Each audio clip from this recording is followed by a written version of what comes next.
mute ya. Iya Pak. Sorry, takut berisik saya soalnya. Siap. Lanjut, Apa Pak. namanya? Dari tadi saya ngobrol terus, pantesan Bang Zul ngomong terus gitu kan? Karena mungkin saya nggak ngomong-ngomong gitu ya.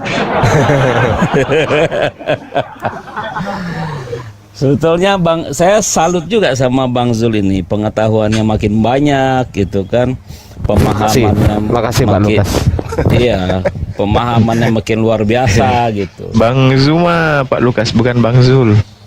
Saya tahunya Zulkifli Abbas, jadi saya biasa panggil Bang Zul.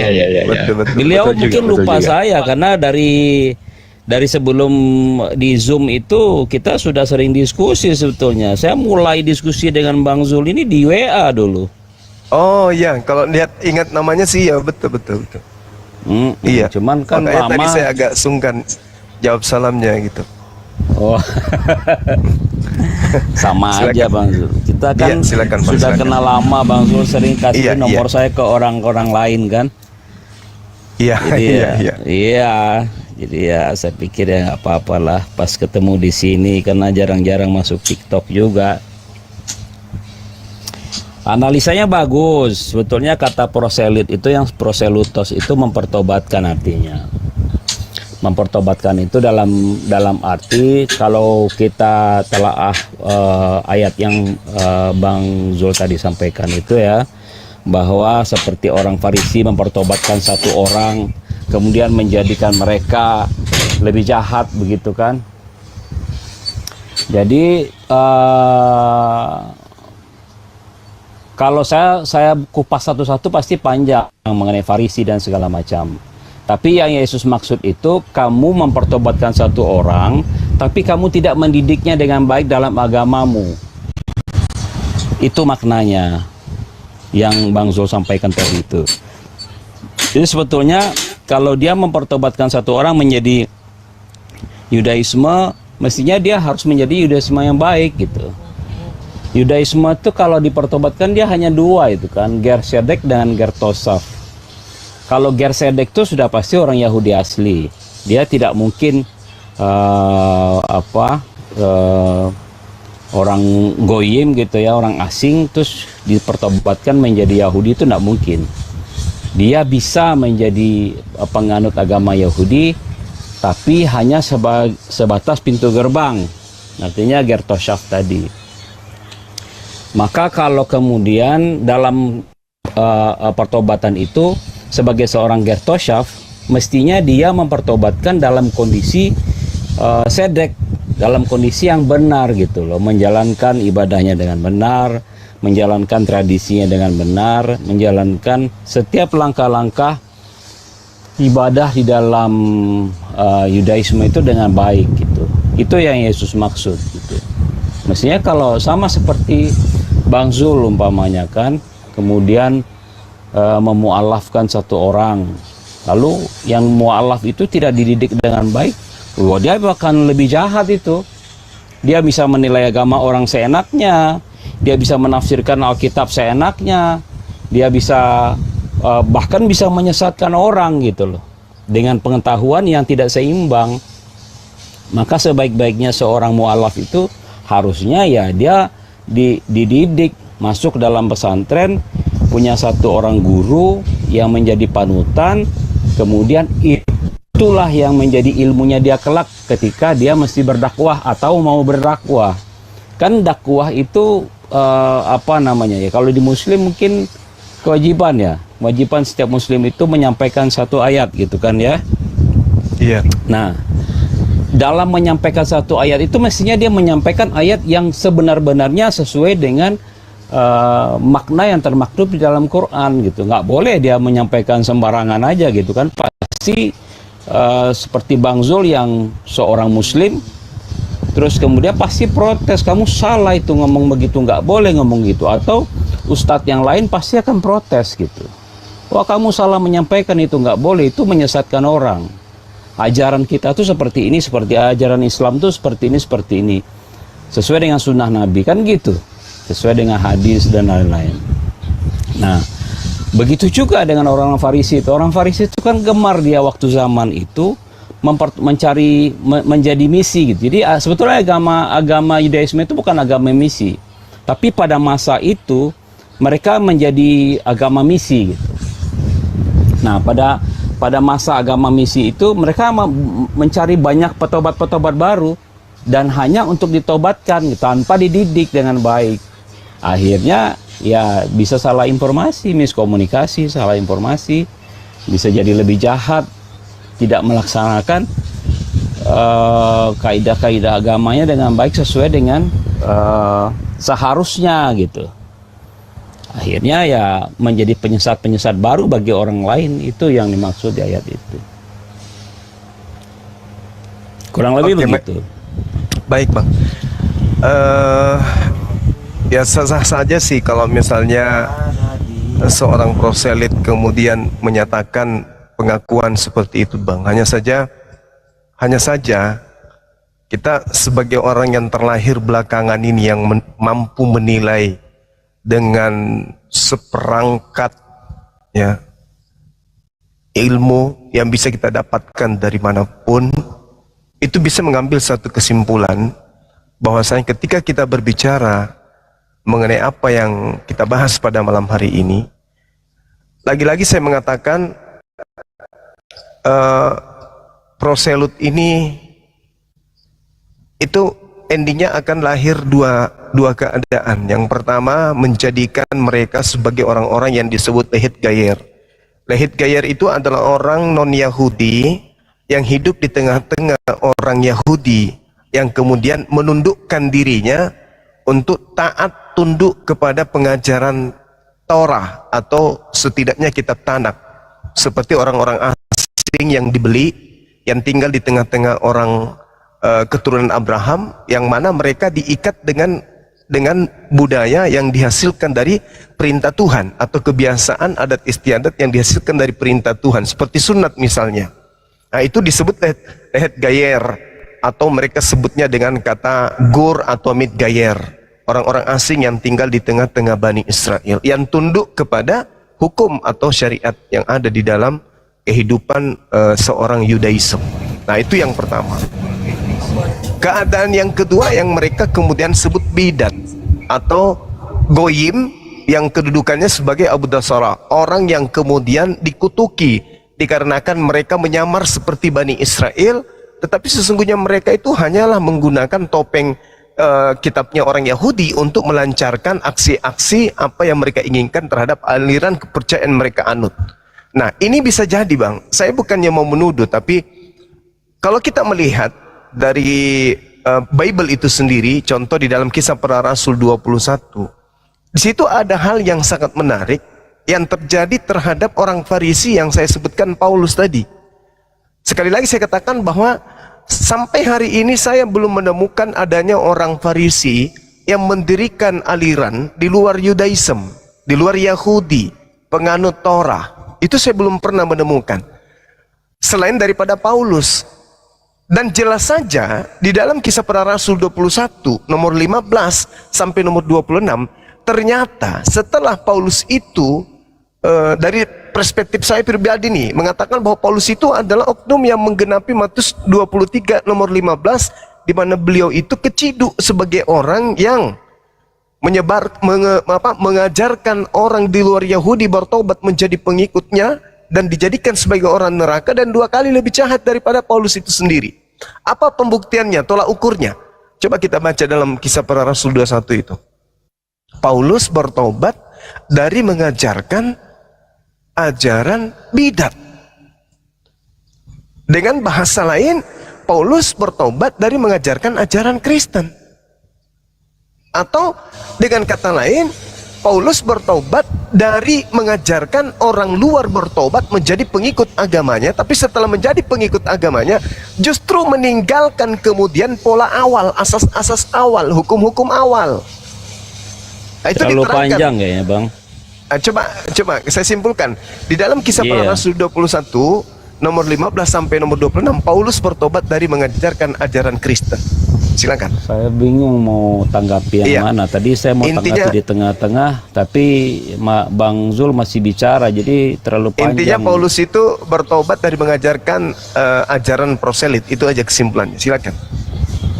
Saya rasa salah ini Bang ya, mungkin salah analisa kalau seperti itu, karena Paulus itu siapa sih? Nah, kan itu kita kaji dulu. Ini yang mungkin tidak dipahami oleh teman-teman Muslim gitu. Paulus itu siapa dasarnya? Paulus itu kan dia dasarnya adalah seorang rabi. Dia itu murid Gamaliel II gitu kan. Dia mengajarkan ajaran para rabi. Makanya di dalam Filipi itu ya dijelaskan bahwa dia itu di dalam menerima ajaran itu sangat baik gitu loh. Seorang Farisi yang taat, sangat baik. Tidak bercacat. Ya kan? Ya, tidak bercacat dalam menjalankan agamanya. Artinya tidak bercacat itu 613 mitzvot itu dia jalankan dengan baik tanpa ada salah di dalamnya. Karena kalau salah satu kan mesti ulang, nggak boleh. Apalagi seorang rabi. Rabi ini pengajar kan. Maka kalau seorang pengajar dia harus sempurna mengajarkan setiap kaidah-kaidah agamanya gitu loh. Nah itu dia sendiri mengakui itu bahwa dia seorang pengajar, seorang rabi yang baik gitu.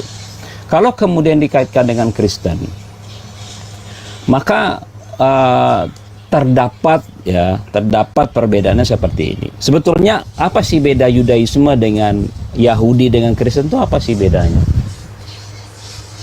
Kalau menurut Bang Sul bedanya apa antara Yahudi dengan Kristen?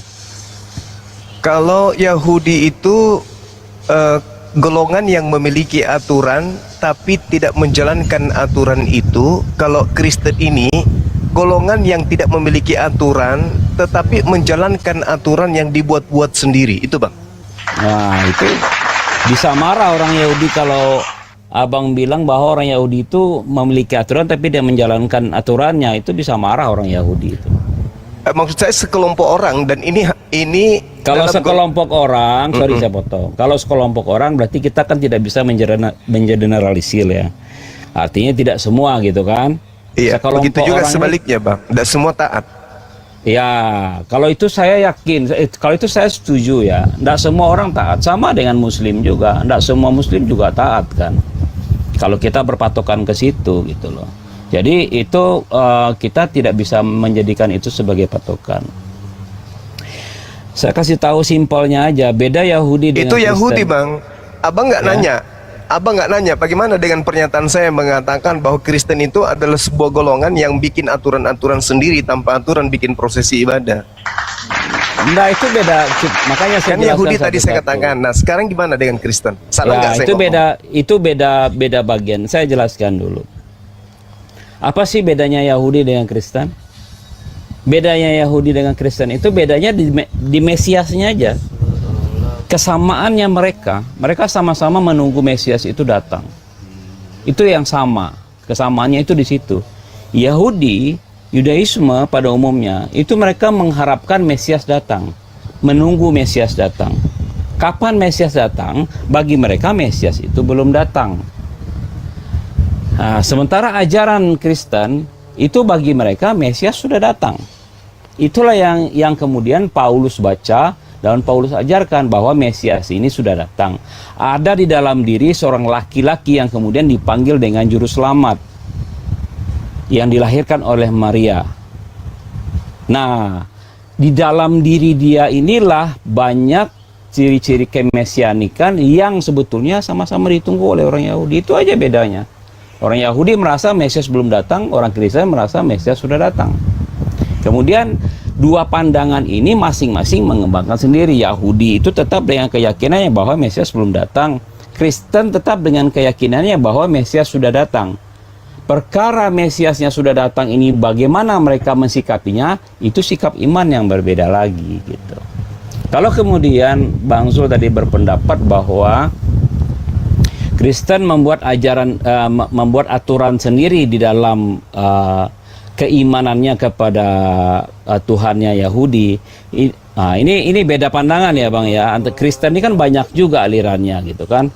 Jadi saya tidak mau mengeneralisir, nanti saya malah dicap mengeneralisir, baru ada yang tersinggung gitu. Saya tidak mau juga itu terjadi gitu. Karena kan kita forumnya umum. Ini kok tiba-tiba kita sudah ofisial aja ini diskusinya ya. Saya jadi heran ini, apa memang sengaja ditunggu-tunggu orang yang buat cari lawan yang Bang Zuma atau bagaimana ini sebetulnya?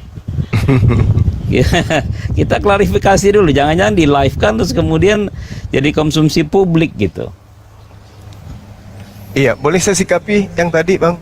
Betul, saya selesaikan dikit. Oke, silakan. Jadi kemudian kalau kemudian dibilang mengarang-arang aturan sendiri ya di dalam beberapa kelompok Kristen, mungkin itu betul terjadi.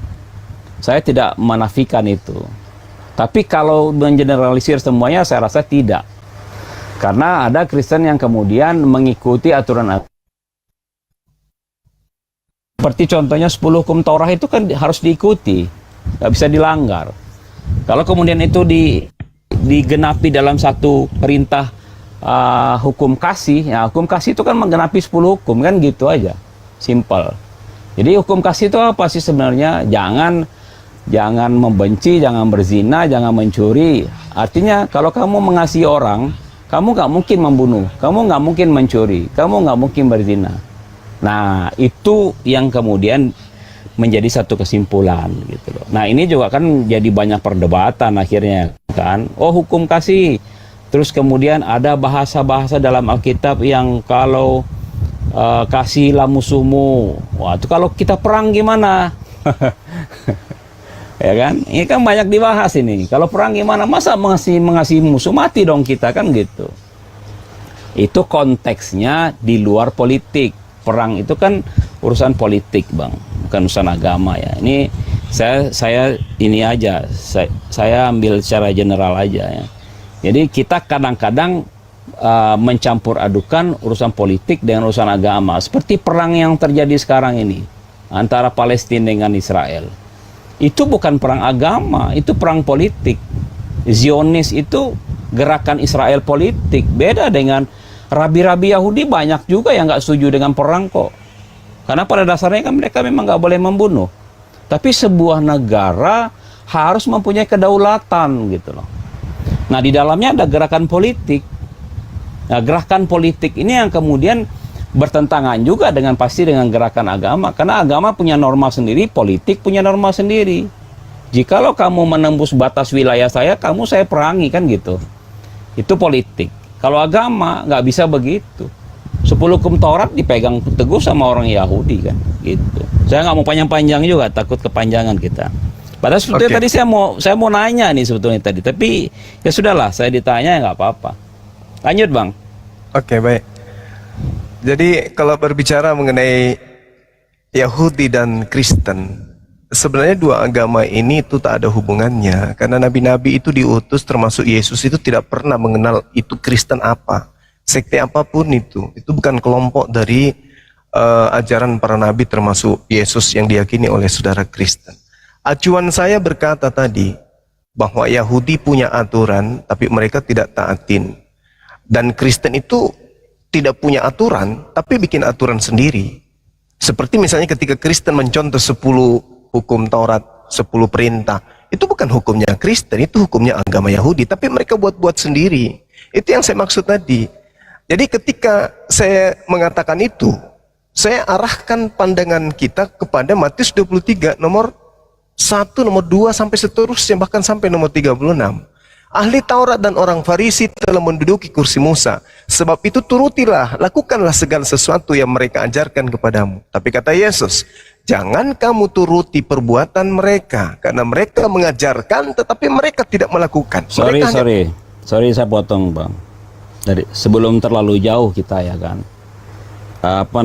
Kita kan punya koridor masing-masing ini. Bang Zuma sebagai Muslim, saya Kristen gitu ya. Dan kita kan nggak mungkin memasuki wilayah masing-masing juga gitu. Penafsiran Abang terhadap kitab suci kita, kitab suci Kristen tentu berbeda dengan penafsiran saya terhadap kitab suci Kristen. Penafsiran saya terhadap kitab suci Quran tentu berbeda dengan penafsiran Abang. Dan nggak mungkin kita satukan itu gitu. Jadi saya rasa mungkin terlalu jauh kita kalau menghermeneutik penafsiran dari kitab suci masing-masing. Penyampaian Bang Zuma saya pahami. Ya udah tapi kalau seperti gitu, ini. boleh nggak Abang tunjukkan ke saya legalitas Kristen menggunakan hukum Yahudi itu di mana? Ya, gini. Itu dulu. Kalau ada. Seperti yang saya sampaikan di awal, bahwa Kristen itu sebetulnya seharusnya mengimani Tuhannya yang Yahudi imani, kan gitu. Baru kemudian mereka bisa mengadopsi kitab sucinya, kitab Torah.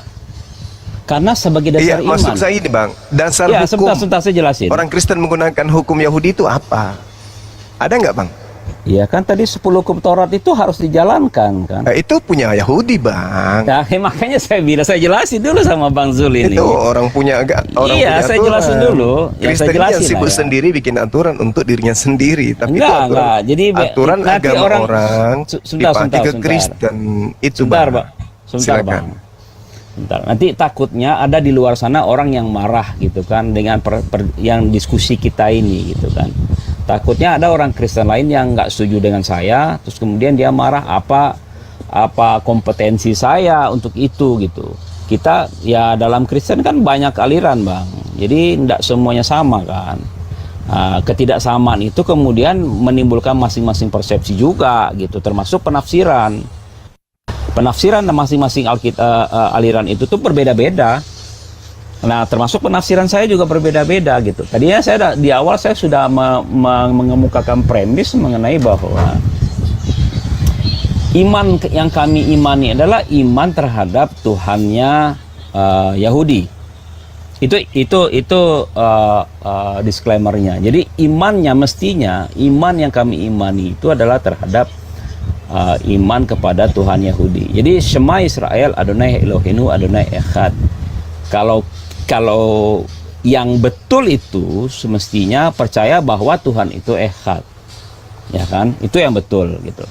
Maka ketika iman itu diarahkan ke Tuhannya Yahudi, ya kami mengimani Tuhannya Yahudi gitu loh, sebagai Tuhan kami juga kan gitu. Nah kemudian apakah orang-orang Kristen harus menjalankan 10 hukum Taurat? Jawabnya tidak. Kenapa tidak? Karena tidak boleh. Agama Yahudi itu hanya untuk orang Yahudi. Tapi Tuhan, ini saya mengutip satu baris kata, baris kalimat sebelum Rabbi Yonatan Sak meninggal ya. Rabbi Yonatan Sak ini salah satu rabbi terkemuka yang kemudian diangkat menjadi Sir kalau itulah Sir oleh Ratu Inggris. Dia mengarang banyak buku, salah satu bukunya itu adalah Tuhan Yahudi dipercaya oleh Kristen dan Islam sebagai Tuhan mereka gitu. Tapi agama Yahudi hanya untuk orang Yahudi. Nah apa maknanya? Maknanya adalah Torah itu jelas sebagai suatu warisan yang hanya diwariskan kepada jamaah Yakub, ya kan? Itu ada tertulis dalam Torah. Jadi di luar itu orang tidak boleh. Nah itu yang Bang Sul tadi sebutkan. Kalau kemudian itu ya kamu nggak ada hak gitu loh. Ini sesuai dengan Mishnah Sanhedrin 59a. Di situ orang lain, orang goyim tuh nggak boleh dia melaksanakan Torah. 613 mitzvot tuh nggak boleh dia lakukan karena itu hanya untuk orang Yahudi. Maka kemudian kenapa kok orang Kristen tidak bersunat? Ya karena dia nggak boleh menjalankan sunat itu sebagai sebuah hukum. Dia nggak boleh melaksanakan mitzvot itu sebagai sebuah hukumnya dia, karena itu hanya untuk orang Yahudi gitu. Termasuk kemudian dia menjalankan hal-hal lain, ya seperti sakarit, seperti arbit, ya ibadahnya orang Yahudi itu bagi orang Kristen nggak boleh. Mereka hanya boleh mengimani Tuhan yang sama gitu loh. Kalau kamu beriman dengan Tuhan yang sama ya silakan. Tapi kamu nggak boleh melaksanakan ini karena hukumannya mati. Nah, kemudian ada yang mencap itu sebagai avodah zarah. Ya karena merasakan orang Kristen menuhankan manusia yang mana dulu kan gitu. Jadi ada juga, saya nggak memungkiri juga seperti yang Bang Zul tadi bilang itu, bahwa ada Kristen-Kristen lain yang di luar sana yang beraliran lain juga tuh kebingungan juga dengan konsep ketuhanan itu gitu kan. Saya nggak mau menyinggung doktrin lah. Nanti itu seperti yang saya bilang bisa membuat orang lain tersinggung gitu. Nah, tapi seharusnya jika seorang Kristen Termute. Peringatan dari TikTok iya. kayaknya. Oh, kenapa ya? Kok di mute ya? Mungkin karena udah lebih 4 jam bang, abang ngomong sendiri. Bang Handi jangan-jangan mute saya ini. Aduh, gimana sih?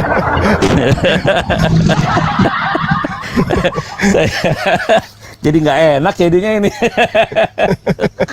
Nggak apa-apa Pak, lanjut aja Pak. Anggaplah kongol sendiri gitu aja. Nggak apa-apa. Udahlah, berhenti aja lah. Nggak enak kan saya lah. Boleh saya sikapi sedikit bang ya? Ya boleh. Apa Silakan, yang silakan. saudara sampaikan? Tapi sorry Bang Zul, jangan panjang-panjang nanti ke-mute lagi. Oh iya. Oke. Jadi ada hal yang menarik di sini ya. Saya kembali menyatakan pernyataan saya. Yahudi memiliki aturan, tetapi kemudian mereka meninggalkan aturan. Kristen tak punya aturan, tapi Kristen membuat sendiri aturan itu. Nah sekarang, ketika saudara mengakui bahwasanya Kristen dalam hal ini yang disebut Abu Dasarah tadi, ada yang menyebutnya seperti itu, atau dikatakan sebagai bidat, orang-orang di luar Yahudi, atau taruhlah proselit, ya, orang-orang Yahudi, non-Yahudi yang kemudian ikut mengaku sebagai pentuhan-tuhannya Yahudi. Nah, poinnya di sini adalah ketika saudara Kristen mengaku menyembah kepada Tuhannya orang Yahudi, tentu harus punya pola. Seperti umat Islam menyembah kepada Tuhan yang mengutus para nabi kepada Bani Israel. Nabi-nabi itu diantaranya adalah Nabi Musa, Daud, Salomo, kemudian ada Nabi Ishak, ada kemudian Isa, atau orang Kristen menyebutnya Yesus. Tapi syariat kami berasal dari Tuhan yang sama, namun hukum-hukumnya itu berbeda dengan hukum mereka. Tapi kami menerima perintah. Nah sedangkan orang Kristen mengakui Tuhannya Yahudi, tapi Kristen tak pernah menerima perintah dari Tuhannya orang Yahudi, bahwa Tuhannya Yahudi memerintahkan misalnya ada seorang nabi untuk ke Kristen. Tapi itu tidak kita temukan. Misalnya perintah ibadah hari Minggu, itu tak ada nabi yang diutus oleh Tuhannya Yahudi untuk Kristen untuk mengajarkan ibadah Minggu. Atau Tuhannya orang Yahudi mengutus seorang nabi untuk menjadikan Paulus ini sebagai rasul, atau menjadikan makanan mereka yang tadinya haram untuk Yahudi menjadi halal bagi orang Kristen. Itu tak ada. Semuanya dalam Kristen, apapun itu saya katakan dibuat-buat sendiri, termasuk bertuhan kepada Tuhannya orang Yahudi yang tidak ada polanya. Coba abang pikirkan itu, ada nggak polanya? Bahwa Tuhannya Yahudi memerintahkan disembah oleh non-Yahudi dengan pola tidak bersunat, ibadah Minggu, itu ada nggak? Kalau di Islam kan jelas, ya ayyuhalladzina amanu idza nudiya lis-sholati min yaumil jumu'ah. Sekarang itu gini kan jelas. Bang Zul. Nah, kalau di Kristen ada nggak pola itu bang? Ada nggak pola seperti itu? Saya tanya dulu ke Bang Zul, saya tanya dulu ya. Saya tanya dulu. Sekarang menurut Bang Zul, iman yang Bang Zul jalankan sekarang ini sama nggak dengan iman orang Yahudi? Dalam hal apa dulu? Iman kepada Tuhan, iman kepada malaikat, iman kepada siapa dulu? Kalau iman kepada Tuhan, iman ke orang Yahudi itu kan cuma satu imannya. Shema Israel, Adonai Eloheinu, Adonai Echad. Kalau itu sama. Iman yang Qul huwallahu ahad, itu sama berarti. Sama ya? Iya. Sama. Apakah dalam keimanan Islam menjalankan tradisi yang Yahudi jalankan? Oh enggak, beda kami. Nah, berarti sama dengan Kristen. Nah, Kristen mana perintahnya, Bang? Perintahnya mana dari Tuhannya Yahudi untuk jadi Kristen? Kalau kami jelas perintah Tuhannya Yahudi untuk menjadikan kami Muslim ada. Nah, gimana itu perintahnya itu? Surah Al-Maidah ayat 3. Bukan lah, kan kita bicara masalah abang gini, jadi ibarat delegasi. Kalau kemudian abang mengatakan imannya Muslim dengan imannya Tuhan Yahudi dengan Yahudi itu iman yang sama, secara ketuhanan ya, sama. Beriman kepada Tuhan yang Maha Esa, sama kami. Oh iya, kalau cuman beriman kepada Tuhan yang Maha Esa banyak bang, al-ilahisme, terus banyak aliran-aliran yang cuma beriman kepada satu Tuhan itu banyak gitu kan. Untuk kita menjadi bisa, Islam perintahnya ada. Nah untuk menjadi Kristen ada nggak perintahnya? Makanya ini yang saya tadi bilang. Jadi di sini perbedaan pendapatnya. Makanya saya bilang kita tidak bisa kemudian mengeneralisir dengan hermeneutika kita masing-masing. Padahal jelas Saya- Bang, saya cuma saya- minta perintah untuk Enggak, menjadi saya Kristen apakah ada menghormati dari begini. Tuhannya orang Yahudi gitu. Saya menghormati saudara-saudara Muslim, karena yang Muslim kan bukan cuman di sini gitu kan. Di luar sana banyak juga saudara-saudara lain yang Muslim, termasuk teman-teman saya yang Muslim, yang ada ustadz, kiai dan segala macamnya itu. Saya menghormati mereka. Mungkin jikalau mereka suatu saat menangkap siaran ini, bisa saja kemudian mereka memberikan pandangan kepada saya gitu. Nah, itu yang saya hormati. Jadi saya tidak akan melanggar itu. Artinya saya juga berharap hal yang sama ke Bang Zul sebagai umat beragama yang mempunyai toleransi tinggi di negara ini gitu kan. Jangan sampai diskusi kita ini kemudian bisa membuat orang lain tersesat kan gitu. Tujuan kita itu adalah memberikan pandangan-pandangan kebaikan-kebaikan buat orang yang mendengar. Ya, terlepas dari itu orang yang nggak ngerti atau yang ngerti gitu ya. Tapi saya berikan pandangan bagi. Kalau abang bertanya di mana diperintahkan, makanya tadi saya bilang bahwa kami ini kami ini beriman kepada Tuhannya Yahudi. Dasarnya apa ya? Kalau kemudian kita merujuk kepada Yesus sebagai seorang rabi Yahudi, terus kemudian murid-muridnya banyak yang kemudian seorang rabi juga, yang pengajar-pengajar juga orang-orang Yahudi asli, dan agama Kristen itu berkembangnya di Israel sana gitu kan. Itu kan sejarahnya cukup panjang untuk kita bahas di sini kan. Nggak mungkin kita bahas semuanya sekaligus. Tapi secara singkatnya ya, dasar dari keimanan Kristen itu adalah dasar dari keimanan Yahudi. Kalau tadi saya jelaskan bahwa kemudian tidak mungkin orang Kristen menjalankan apa yang orang Yahudi jalankan. Kita ini terhalang hukum. Ya, Bagi itu orang dia. Yahudi, bagi Itu dia orang masalahnya di situ, Bang. iya, bagi orang Yahudi haram hukumnya orang lain menjalankan, termasuk Muslim juga. Muslim nggak boleh menjalankan hukum Yahudi, karena Ya, hukum memang Yahudi kami itu enggak. karena hukum Yahudi itu hanya untuk orang Yahudi. Nah, itu Nah, dia. Kristen juga begitu. Kristen itu pun tidak boleh menjalankan hukum Yahudi secara penuh, karena itu hanya untuk orang Yahudi gitu. Gini, Bang. Gitu kira-kira Bang. Jadi kalau Iya. ditanyakan mana perintahnya, Nggak ada. saya rasa juga sama. Perintah Tuhannya Yahudi kepada Muslim juga pasti tidak ada kan. Nah, siapa bilang? Nah, itulah. Coba dengarkan saya sedikit, Bang. Kalau dalam Al-Quran itu sudah sangat jelas. Al-yawma akmaltu lakum dinakum wa atmamtu alaikum ni'mati wa raditu lakumul islama dinan. Jelas kami ada perintahnya. Lalu kemudian orang-orang Yahudi diseru kemudian oleh Allah untuk mengikuti ajaran yang datang melalui baginda Rasulullah Muhammad sallallahu alaihi wasallam. Al-Quran surah Al-Maidah. Ketika kemudian mereka ingkar terhadap perintah Tuhan yang datang kepada mereka, ujung-ujungnya karena kasih Tuhan kepada mereka, mereka masih diberi jalan untuk menuju kepada keselamatan. Dengan jalan apa? Dengan menuju kepada keislaman. Ya ahlal kitab, qad ja'akum rasuluna yubayyinu lakum katsiran mimma kuntum tukhfuna minal kitab wa ya'funa an katsir. Qad ja'akum minallah nur wa kitabum mubin. Bahkan Allah menerangkan kepada mereka, yahdi bihillah man ittaba ridwan subulas salam.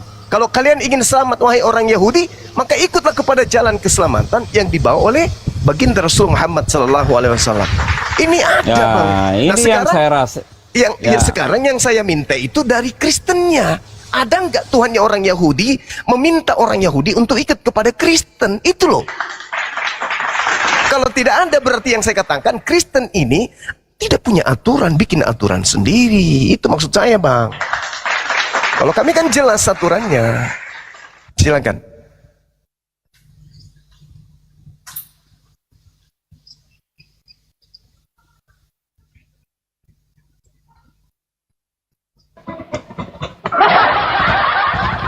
Pak, di mute Pak. Iya kan, aduh, nggak boleh ngomong lama-lama kayaknya. Kalau ngomong lama-lama saya langsung ke mute ini. Kan tadi saya sudah jelaskan, kalau abang meminta mana perintahnya untuk mengikuti Kristen, kan ya mana mungkin gitu loh. Sementara kami ini, Kristennya harusnya ini beriman kepada Tuhannya Yahudi. Maka kemudian dia boleh mengadopsi kitab Yahudi sebagai suatu dasar iman gitu loh. Tapi tidak bisa mengklaim bahwa kitab suci itu adalah kitabnya Kristen, itu adalah kitab Yahudi. Karena Torah itu hanya diturunkan untuk jamaah Yakub. Nggak mungkin ada perintah untuk mengikuti Kristen. Perintahnya hanya satu, kalau percaya kepada Tuhan Yahudi ya ikutlah dengan iman. Karena di dalam tadi yang lagi-lagi saya bilang bahwa Mishnah Sanhedrin itu melarang kita melakukan tradisi Yahudi. Nggak boleh. Karena Lalu tradisi proselit Yahudi ini itu dari hanya mana untuk- Bang kalau gitu? Ya, Proselit ini dari mana berarti? Berarti benarlah penyampaian saya di Matius 23 nomor 15. Proselit ini adalah orang yang mengikuti Saya orang tadi di Farisi yang awal, dijadikan saya sudah sebagai orang jelaskan. neraka, kan gitu Bang. bahwa begini Bang, tadi saya sudah tafsirkan juga ayat yang Abang sampaikan itu. Jadi proselit itu orang yang mempertobatkan dirinya untuk percaya pada Tuhannya Yahudi. Kan itu. Lalu kemudian kalau kemudian banyak pecahan-pecahan di dalam Kristen itu juga yang menafsirkan sendiri, ya itu urusan lain gitu loh. Kita nggak bisa bahas di sini, kan nanti banyak orang yang marah gitu loh. Karena dialog ini kan cuman dialog terbuka begini aja. Nah, kalau sampai ke pihak-pihak lain ya itu kan mungkin Bang Zul nggak ada apa-apa, tapi saya kan nanti bisa dipertanyakan, bisa dimintai pertanggungjawaban mengenai pernyataan saya gitu kan. Oke Bang. Jadi Bang, jadi sebetulnya itu. proselit ini masih ini juga menyembah Yesus juga. Loh iyalah Bang. Berarti bukan Proselit itu menyembah kepada Tuhannya Yahudi Bang. Tadi katanya menyembah kepada Tuhannya Yahudi. Gimana sih? Abang ini? Yesua itu Tuhan Yahudi bukan? Alamak, di mana datanya? Nah, gini Bang. Inilah yang saya katakan tadi, saudara. Di dalam Matius Ini 23, sebetulnya, sebetulnya ini salah proselit pandangan. ini, sabar Bang. Begini, proselit sebentar. ini yang menggenapi nubuatan Yesus dalam Matius 23 nomor 15 sebagai penghuni neraka. Ya, sebentar saya jelaskan dulu Bang. Saya kemut-mut terus ini. Gitu loh Bang. Ketahuan. Diskusinya akhirnya, nggak kan? seru. Saya kayak kemut-mut terus ini. Apa Ujung-ujungnya gimana ini? ketahuan ternyata orang-orang yang mengaku proselit ujung-ujungnya menggantikan Tuhannya Yahudi dengan anak manusia. Itu bahaya. Nah, itu yang saya bilang. Itulah kesalahan fatal yang bisa menyesatkan orang, ya kan? Sekarang bukan bisa Yesus tapi itu, menyesatkan Bang. Udah bisa bukan bisa menyesatkan, itu tapi dia. emang sudah Makanya menyesatkan. saya bilang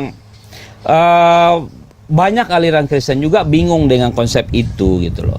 Contohnya apa? Tuhan tuh yang mana sih? 100% manusia, 100% Tuhan, kan begitu. Jadi kalau saya merasa Tuhan ya Tuhan aja gitu loh. Kalau Tuhan kemudian berdiam di dalam dalam daging, itu cerita lain lagi. Itu kajiannya beda lagi gitu kan. Itu tapi Nah, kalau Yesusnya jadi Tuhan itu pola dari mana itu Bang? Ajaran bukan dari Yesus mana? jadi Tuhan sebetulnya. Yesus itu kan kalau Bang Zul tadi saya lihat di awal kan sangat paham dengan bahasa Yunani ya. Ngerti sedikit Bang, sedikit aja. Ya, ngertilah proselutos itu kan bahasa Yunani, terus kemudian Abang kayaknya mempelajari itu gitu. Termasuk kata Yesus itu juga adaptasi dari bahasa Ibrani kan, bahwa sebetulnya Yesus itu dari kata Yeshua. Yeshua itu dari akar kata yasa. Yasa itu artinya kan menyelamatkan. Lalu di dalam Yesaya 43 ayat 11 itu Anochi Adonai ve'en mi baladai Mosia. Aku dalam tafsirannya itu kan akulah Tuhan, tidak ada juru selamat selain daripadaku. Maka kalau sesungguhnya juru selamat itu adalah Tuhan sendiri kan. Nah, kata Yeshua ini dilekatkan kepada seorang manusia yang kemudian mengemban tugas untuk menjadi korban keselamatan gitu. Nah, itu simpelnya aja Bang. Nanti kalau kita bahas lagi, ada lagi orang yang tersinggung di luar sana, itu yang saya nggak mau. Kalau ada diskusi yang tertutup sih enak sebetulnya. Kalau diskusi terbuka gini jadi konsumsi publik, jangan-jangan jadi saya ini dijadiin materi gitu untuk YouTube-nya Bang Zul ini. Bukan Bang. Yang pasti kan? kemudian adalah ketika itu saya nggak mau itu. Jangan ketika sampai saya kemudian- jadi materi gitu, karena kan kita tidak melalui persetujuan. Pak Lukas gimana kira-kira nih?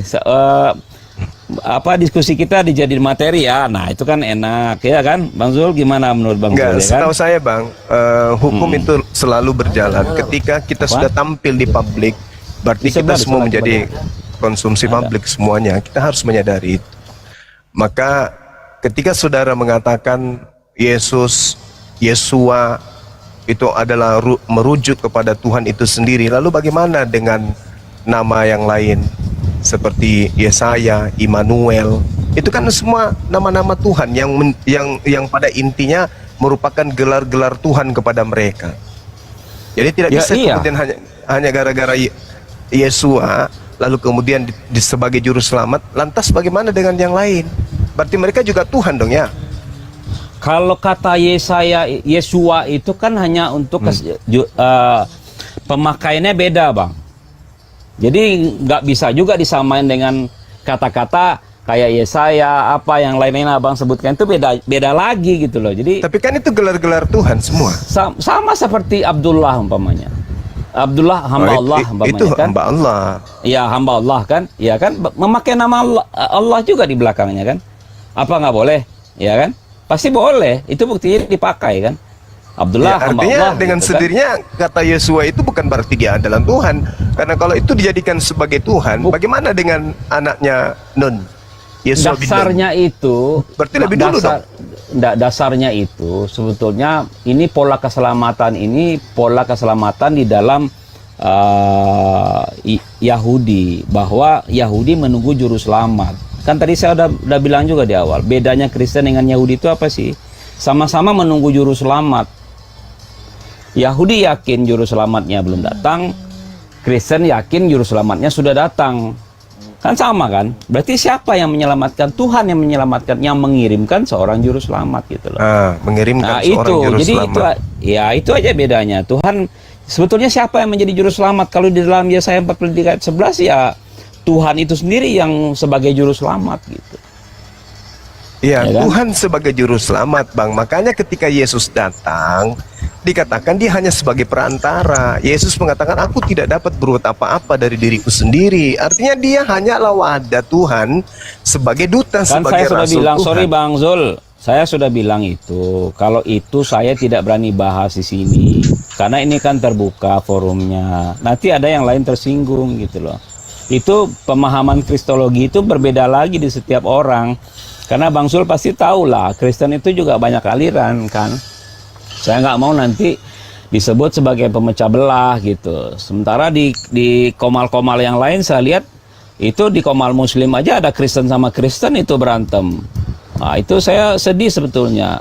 Walaupun mereka berbeda aliran gitu. Yang satu Oneness, yang satu Tritunggal, mereka berantem di Zoom-nya Muslim, di komalnya Muslim. Itu kan sedih sebetulnya, kayak mengadu domba umat gitu kan.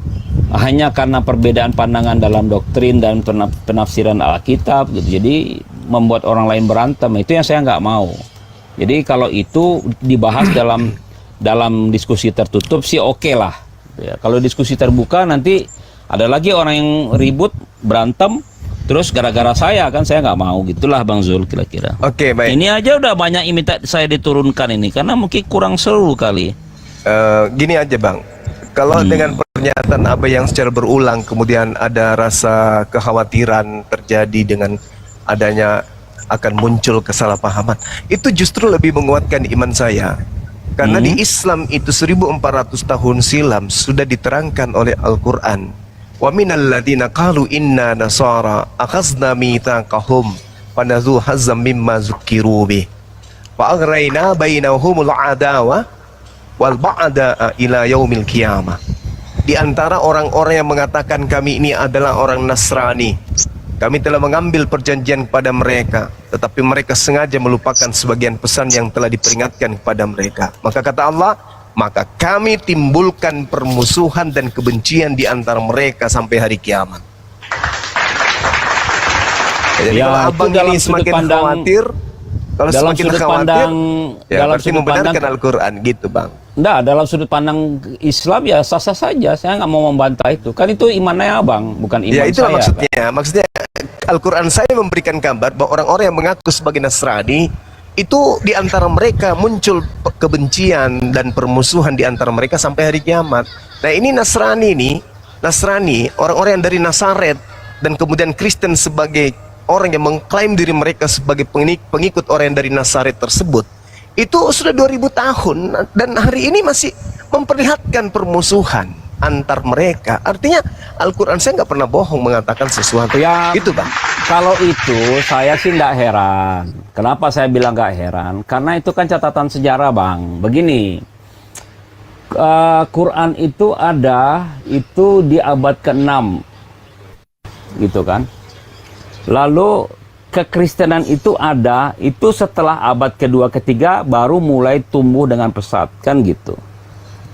Maka sempalan-sempalan Kristen seperti Nasrani, Ebionit, dan lain-lain itu yang lari ke Arab, kemudian bergabung dengan sekte-sekte Arab kayak macam Dusara gitu, penganut Dusara gitu kan, yang di Petra itu, ya itu sama, itu yang kemudian mengembangkan ajarannya secara sendiri juga, yang kemudian dipahami oleh Muslim pada waktu itu. Sementara Quran itu baru turun di abad ke-6 dan mencatat catatan sejarah bahwa terjadi perdebatan di antara kalangan Kristen yang kemudian itu menjadi sebuah catatan gitu, ditulis dalam Quran gitu kan. Itu suatu hal yang wajar menurut saya kemudian diketahui, kecuali kalau peristiwa-peristiwa sebelum itu jauh sebelum itu ya belum tentu diketahui begitu kan. Kalau abang udah lahir duluan, terus kemudian abang mengetahui peristiwa-peristiwa sebelum abang lahir kan, nah itu baru ajaib gitu loh. Tapi abang lahir kemudian mengetahui peristiwa-peristiwa yang berjalan, itu kan saya rasa hal-hal yang wajar, dan ya dalam iman masing-masing saya rasa itu nggak ada masalah lah. Iman kita kan masing-masing gitu kan, Bang, nggak ada masalah lah itu. Oke. Baik, mungkin Dinda Diansa atau teman-teman yang lain ada yang ingin disampaikan, silakan. Ya sedikit aja Bikin kalau saya masak ke dulu Pak saya dengan campur kopi. Siap. Sekalian minum Siap, botol juga. Silakan. Siap benar. Izin sedikit menambahi Pak Lukas, bahwasanya apa yang disampaikan oleh guru kami, Guru Ndasuma itu tadi bisa dijadikan bahan renungan gitu loh. Coba direnungkan bahwasanya ya sabar dulu Pak. Sabar dulu siap. Kan lanjut. yang namanya penambahan dari saya kan nggak harus Bapak setuju kan nggak harus kan ya. Lebih bijaknya saya bilang bukan begini, yang disampaikan gurunda kami harus Bapak terima, kan nggak gitu juga saya bilang kan Pak, ya kan? Iya. Nah makanya saya bilang Mas Ardian, mungkin yang disampaikan oleh guru kami, Guru Ndasuma, bisa dijadikan bahan pertimbangan berpikir, bisa dijadikan bahan renungan gitu kan. Tidak ada perintah. Yang nomor satu tuh perintah itu tadi, itu ngena banget sebenarnya Pak. Tidak ada perintah dari Tuhan untuk menjadi Kristen, itu nggak ada itu Pak. Itu yang pertama. Yang kedua, tidak ada perintah juga dari Yesus untuk menjadi Kristen. Itu yang kedua. Yang ketiga, tidak ada perintah dari Yesus untuk mengimani Bible Pak, nggak ada tuh. Dan yang keempat, tidak ada legitimasi dari Yesus mengenai penulisan Bible ke semuanya itu. Nah, itu bisa dijadikan bahan pertimbangan berpikir gitu loh Pak. Itu sih. Nah ini saya nggak suka ini Mas Ardian ini framing namanya kalau kayak lu kok framing sih? Nambahin kok. Iya. Gimana Membuat sih kesimpulan Bapak? di akhir itu framing. Saya nggak menyimpulkan Pak. Saya nggak menyimpulkan. Nggak begitu. Lo faktanya gitu gimana Pak? Sama begini loh Mas Ardian. Tadi kan saya juga Nggak, yang framing yang mana? Coba. Dari empat pernyataan saya tadi, yang framing yang mana? Tidak ada perintah gitu loh kan. Ini bukan bicara masalah perintah. Ini bicara masalah keselamatan. Makanya saya tapi kan sebentar. meskipun Bapak bicara kemana-mana, kan memang faktanya nggak ada perintah kan? Iya, ini masalah ini Ya itu yang saya sudah, bilang. kali. Ini sudut pandang yang berbeda sebetulnya. Ya nggak apa-apa, Bang tapi Zul yang jelas tadi, faktanya nggak ada perintah. Bang Zul tadi berpandangan itu dari sudut pandangnya beliau, karena beliau seorang Muslim. Lalu saya berpandangan dari sudut pandang saya, karena saya seorang Kristen, kan gitu. Di mana perintah dari Bible Pak? Di mana? Coba Makanya, saya ingin tahu jadi di kita mana. tidak bisa menyamakan sudut pandang itu. Enggak, di dalam Bible saya haruslah nggak akan kamu- menyamakan. Enggak, Jadi saya cuma gini, tanya, di sebentar, mana Sar. perintahnya dari Yesus? Enggak, saya Iya. tanya.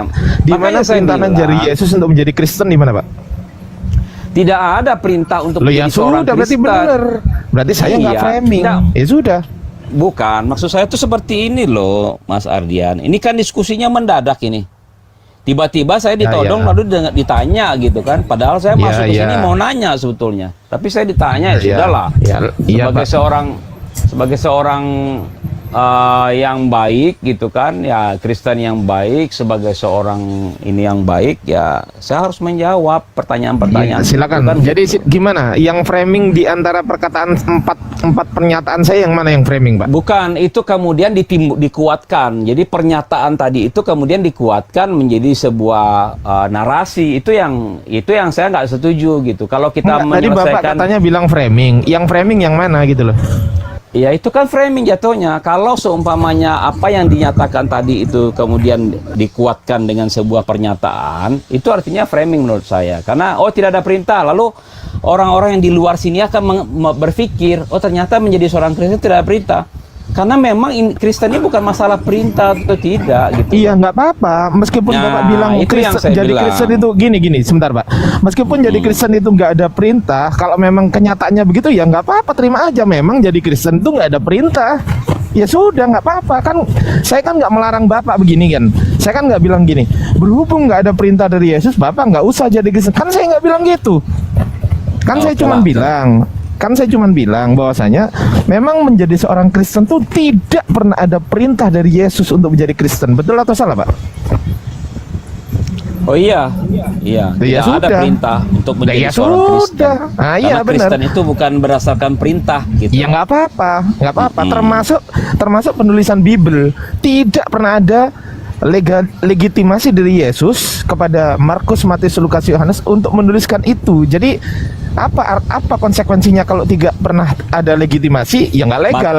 Konsekuensinya nggak legal? Ya ilegal. Jadi ini yang saya bilang, kalau legal dan ilegal itu jadinya framing. Ini yang saya bilang. Ya, kita berjalan di dalam koridor. Sorry, saya potong. Sorry, saya potong. Silakan. Saya harus menegaskan juga bahwa kita berjalan di dalam koridor keimanan masing-masing, ya kan? Teman-teman Muslim di sini, saya memang salah masuk mungkin ya, karena saya masuk ke komalnya Muslim gitu. Jadi akhirnya timbul perdebatan ini. Jadi saya ingin menjelaskan begini, kita ada di dalam koridor iman kita masing-masing. Islam dengan koridor keimanannya berdasarkan Quran, Kristen dengan koridor imannya berdasarkan Alkitab, kan gitu. Iya. Maka pertanyaan saya gini, Pak. Pertanyaan saya gini, apakah benar pernyataan saya yang mengatakan bahwasanya? Maksud saya gini loh, benar atau salah gitu. Jadi, loh? Bukan masalah Bapak betul atau salah, sudut pandangnya yang berbeda. Iya, yang kalau saya di dalam Islam itu harus punya sudut pandang, harus ada perintah. Kalau nggak ada perintah nggak bisa dijalankan. Ini sama dengan orang Yahudi. Yahudi harus menjalankan 10 perintah. Tadi saya sudah jelaskan bahwa iman Kristen itu tidak boleh gitu. Dia mengikuti iman Yahudi 100% karena kan dilarang. Nggak apa-apa. Oke, saya lanjut ya Pak ya. Betul atau tidak pernyataan saya yang menyatakan bahwasanya penulisan Bible Matius, Markus, Lukas, Yohanes itu tidak pernah ada legitimasi dari Yesus, itu benar atau salah, Pak? Legitimasi ini yang dimaksud seperti apa, Mas? Legitimasi itu pemberian pengesahan dari Yesus. Bahwasanya menyuruh menuliskan itu betul atau salah itu? Catatan enggak ada. Ya sudah, berarti sabar dulu, Pak. Lukas, Yohanes itu kan catatan kan. Iya, sabar. Kan ini yang sering disampaikan sama teman-teman. Iya, sabar dulu, Pak. Sabar dulu, Pak. Saya selesaikan dulu ya. Oke, jadi memang Bapak mengakui memang tidak pernah ada legitimasi dari Yesus. Legitimasi itu kan artinya pengesahan kan, betul ya? Arti legitimasi kan pengesahan, betul ya? Betul ya? Nah, oke. Artinya kitab Markus, Matius, Lukas, Yohanes ini adalah kitab yang tidak legal menurut Yesus. Bapak sepakat nggak? Oh, saya nggak sepakat kalau itu. Mas Ardian, sebentar, saya potong Mas. Saya potong sebentar, sorry. Berarti enggak saya tanya legal enggak? Bukan. Ini bukan masalah legitimasi atau bukan. Oh ya sudah, berarti nggak legal kan? Ini yang namanya menyesatkan umat. Loh, kok Mas Ardian menggiring opini nih. Itu yang saya nggak mau gitu loh. Karena saya tadi udah bilang, saya tidak mau diskusi ini kemudian menjadi lebih banyak mudaratnya buat orang-orang di luar sana yang nggak ngerti apa-apa gitu kan. Gini, Pak. Kemudian ini di copy paste nih. Gini, Pak. Itu yang bahaya. Gini. Itu yang saya nggak mau. Jangan sampai sampai merusak merusak keragaman gitulah. Ya kan? Izin dulu Pak, izin dulu ya, izin dulu Pak, izin dulu. Izin dulu ya. Bahwasanya kalau memang kita berada di atas kebenaran, maka mau digiring ke kanan, mau digiring ke kiri, mau digiring ke depan, mau digiring ke belakang, gak jadi masalah. Yang jadi masalah adalah ketika Bapak berdiri di atas kesalahan, kemudian ketika saya bertanya kepada Bapak, Bapak merasa tergiring. Artinya apa? Artinya definisi merasa tergiring sebetulnya adalah merasa terpojok. Betul atau salah Pak? Bukan masalah terpojok atau tidak. Masalahnya Mas Ardian menguatkan opini gitu loh. Opini yang saya sendiri nggak setuju dengan opini itu. Itu Oke, yang jadi masalah. Sekarang mari kita diskusikan. Karena gini loh Mas, sorry Ya, sabar. saya pertegas ya, sorry ya. Ya, saya pertegas. silakan. Biar clear gitu kan. Ya, silakan. Ini bukan masalah perintah atau tidak perintah. Iya, nggak ada Ini masalah. bukan masalah legitimasi atau tidak legitimasi Iya, atau nggak tidak apa-apa, legitimate. Jadi meskipun Bapak tadi di gini loh, Pak. awal saya sudah Meskipun- menjelaskan perbedaan Yahudi dengan Kristen itu hanya menunggu juru selamat. Yang satu bilang udah datang, yang satu bilang belum datang. Cuman itu aja perbedaannya. Jadi Ya, itu bukan oke. masalah legitimasi. Oke, gantian ya, Pak, ya. Penulisan Injil itu kan sebagai sebuah kabar kan. Iya ya, oke. Gantian ya Pak ya, gantian ya, saya ya, gantian ya sekarang ya. Mau Bapak beriman dengan sesuatu yang gak sah sekalipun, saya nggak akan protes. Jangankan begitu, mau Bapak nyembah pohon sekalipun, itu urusan Bapak bukan urusan saya. Tetapi ini konteksnya adalah diskusi Pak. Artinya apa? Artinya ada sesuatu yang harus dibuktikan secara ilmiah. Contoh saya tanya sekarang kepada Bapak, betul atau tidak bahwasanya Yesus tidak pernah memberikan legitimasi Ya, itu kepada pertanyaannya Matius, saya nggak mau Markus, jawab, Lukas, Mas. Yohanes? Iya, memang susah pertanyaan itu. Bukan susah, itu saya tidak mau jawab. Karena kan saya sudah bilang itu Mas Ardian menggiring opini. Ini seperti saya ini seperti dibawa di meja terdakwa lalu saya ditanyai betul atau tidak. Iya. Nah, ya kan? Iya, memang susah. Ya, Jadi memang- kalau betul memang atau susah, tidak Pak. itu jawabannya Itu betul namanya Bapak, atau tidak gitu loh. Itu namanya Bapak menutup kebenaran karena Bapak sendiri sebenarnya justru tahu. bukan menutup Oke, kebenaran. oke, sekarang Justru saya tanya.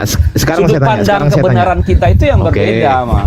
Oke. Saya Ya sekarang kan? tanya kepada Gitu. sudut pandang Bapak ya. Sekarang saya tanya kepada sudut pandang Bapak. Menurut Bapak, nah kan sudut pandang kan menurut kan. Menurut Bapak, apakah Yesus pernah memberikan legitimasi penulisan Matius, Markus, Lukas, Yohanes? Silakan. Saya tanya sekarang balik dulu sama Mas Ardian sebelum lebih jauh kita bicara.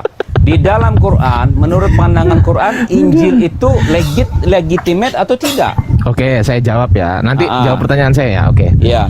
Oke. Injil yang dimaksud di Quran, Injil adalah kitab Injil. Definisi kitab itu apa sih? Oke ya. Definisi kitab itu secara bahasa, sabar dulu Pak, dengarkan dulu Pak. Sabar ya. Jangan Bukan dipotong tadi dulu, kalau Pak. Mas Ardian kan Sabar. nanya saya betul atau tidak. Sekarang saya cuma nanya betul atau tidak. Iya, ini saya jelaskan. Ini saya jelaskan dulu. Saya Ya, jelaskan dulu, oke. Pak. Lanjut. Sabar dulu, Pak. Di bawah Kan banyak kita yang nggak ganti ya. sabar soalnya. Saya disuruh Iya, turun dari sabar. tadi ini, aduh. Sabar dulu, Pak. Ya. Ya. Kitab Injil di dalam Al-Qur'an itu bukan bermakna buku. Itu yang pertama. Yang kedua, karena kitab itu di dalam bahasa Arab lafadznya itu mustarok, Pak. Lafadz mustarok itu artinya satu kata bisa mempunyai makna banyak. Kitab itu bisa diartikan sebagai sebuah kitab. Kitab itu juga bisa diartikan sebagai sebuah ketetapan. Ketetapan itu bisa oral. Artinya Injil itu artinya Injil ya, Injil.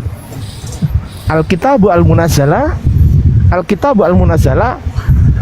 Isa bin Maryam alaihissalam, kitab yang diturunkan kepada Nabi Isa alaihissalam.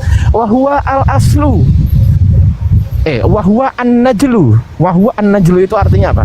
Itu berasal dari kata an-najlu. Wahwa al-aslu, isinya adalah pokok. Aslun liulumin wa hikmah, berisi dasar-dasar pokok atau ilmu-ilmu hikmah atau ilmu-ilmu hukum. Nah, itu artinya arti Injil di dalam Al-Quran itu adalah sebuah dasar-dasar pokok keilmuan, hukum-hukum yang diturunkan kepada Nabi Isa alaihissalam, bukan berbentuk buku. Nabi Isa tidak pernah menyuruh murid-muridnya untuk menuliskan dalam sebuah kertas, dalam sebuah kitab. Beda definisi kitab di situ aja udah beda kita. Injil yang dimaksudkan itu bukan Injil yang ada di Bible sekarang, bukan. Tetapi Injil itu ya adalah dasar-dasar pokok yang disampaikan oleh Allah kepada Nabi Isa alaihissalam secara oral. Nah, itu udah saya jawab. Sekarang jawab pertanyaan saya, Pak. Gantian. Ya, dulu saya tanggapi dulu dong. Pernyataannya Mas Ardian kan saya tanggapi dulu. Ya udah, artinya silakan. Injil yang dimaksud oleh Quran dengan Bible yang sekarang Mas bilang itu berbeda. Beda. Berarti tokohnya Isa itu juga berbeda. Loh, mana ada? Bible emang ada Isa? Ya justru itu. Jadi Enggak, sekarang saya tanya di Bible ada Isa nggak? Sekarang Saya tanya begini dulu. loh. Jangan kemana-mana. Di Bible ada Isa nggak? Bukan. Saya Nah, tanya. ya sudah. Isa Di itu Bi- dengan Yesus sama atau berbeda? Nah, Bapak mau yang mana? Saya bisa mengartikan sama, saya juga bisa mengartikan yang beda. Yang mana enggak, maunya? itu makanya saya tanya, menurut pandangan Quran, apakah Isa yang di dalam Quran dengan Yesus yang di dalam Bible itu sama atau tidak? Oke. Isa dan Yesus itu sebetulnya adalah pribadi yang sama, hanya saja diceritakan dengan kronologis yang berbeda. Dah, saya jawab tuh. Nah, sekarang gantian Oke. saya tanya. Apakah kitabnya sama atau tidak? Tanya terus. Tanya Loh, terus iya Bapak ini. dong. Masa Oke. tadi kan Oke, baik. Yesus menerima kitab apa? Saya tanya. Kalau Nabi Isa menerima kitab Injil, sekarang saya tanya, Yesus menerima kitab makanya apa? saya tanya Mas. Jadi Ya, saya jawab. kalau Isa dengan Yesus saja sudah berbeda, Loh. kalau di dalam Quran Isa Yang- itu diturunkan oleh Allah kitab Injil. Kalau Kalau di Yesus- dalam Kristen tidak ada proses penurunan kitab Oke, oleh, saya tanya. oleh Yesus, Oke, Yesus membawa Tuhan kitab kepada apa? Yesus itu kan Yesus sudut membawa- pandang yang berbeda yang saya Oke, bilang kan. sekarang saya tanya, Yesus membawa kitab apa? Saya tanya. Loh, Yesus nggak membawa kitab apa-apa, Mas. Oh, ya Yesus sudah lah, itu Injil dari mana? menyampaikan firman Tuhan, kan gitu. Oke, Bapak bisa dapat menyebut bahwasanya kitab Bapak Injil itu dari mana? Loh, Coba. Injil itu kan sebutan umum yang legitimasi oleh LAI ke dalam Alkitab gitu kan. Dan Ayo, itu akar menjadi katanya sebuah dari apa? Akar itu, katanya itu Injil dari mana? sebuah menjadi bahasa baku di Jawab dalam dulu, bahasa jawab Melayu. dulu. Pertanyaan saya, Injil akar katanya apa? Injil itu dari bahasa Arab kan? Nah, ya sudah, berarti nggak ada kan Injil di bahasa Yunani? Nggak ada kan? Oh, kalau dalam bahasa Yunani ya evangelium sebetulnya nggak ada. Nggak ada. Salah. Injil itu bukan evangelion. Salah. Berarti beda Jangan ya? disama-samakan, Pak. Berarti Jangan beda. disama-samakan. Nggak, Evangelion berarti apa beda gitu definisinya? ya. Ini Mas Ardian Apanya lagi yang di beda? bis ya? Saya lagi di pesawat. Di bis lah, Pak. Di Wah, bis. apa nggak bahaya itu ngebahas ini di tempat umum? Oh, nggak apa-apa, Pak. Santai aja, Pak. Saya orangnya fair. Kalau ada orang yang mau mendebat saya bersedia debat 24 jam non-stop secara ilmiah. Waduh. Ya. Artinya Injil yang di dalam Quran dengan Bible Apa? yang Injil dalam Bible? Nggak ada Bukan. Injil di dalam Bible. Yang ada Bible, bukan Injil. Iya, makanya saya tanya, artinya Bible dengan Injil berbeda kan gitu kan? Loh, ya beda dong. Gimana sih? Kalau berbeda ngapain kita bahas? Apanya?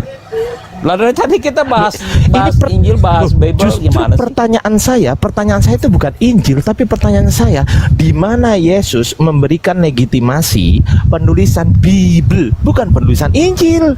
Kan saya tadi bilang gitu. Di mana Yesus memberikan legitimasi penulisan Markus, Artinya Matius, sekarang Lukas, gini. Yohanes. Artinya sekarang Dijawab Mas aja, Pak. Mas Jangan Ardian kemana-mana, bertanya gantian. mengenai keimanan saya gitu ya. Ini bukan bahas iman, Pak. Ini saya bahas transmisi. Bapak tahu nggak transmisi? Tahu kan? Loh, Transmisi. kalau berbeda Mas, nggak bisa ditransmisikan. Astagfirullahaladzim, Karena kan Bapak. Injil dengan Bible menurut Mas Ardian kan berbeda. Gimana mau ditransmisikan?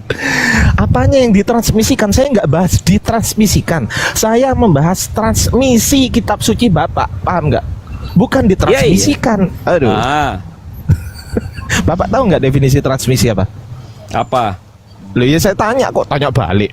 Ya kan Mas Ardian yang mengungkapkan kata Ya transmisi. ini saya tanya ke Bapak. Bapak paham nggak? Kalau nggak paham, saya- transmisi menurut saya itu Eh. menyamakan antara satu dengan yang lain kan gitu. ngarang. Ya terus apa dong? Itu kan pendapat Bapak- saya. Loh. Boleh dong.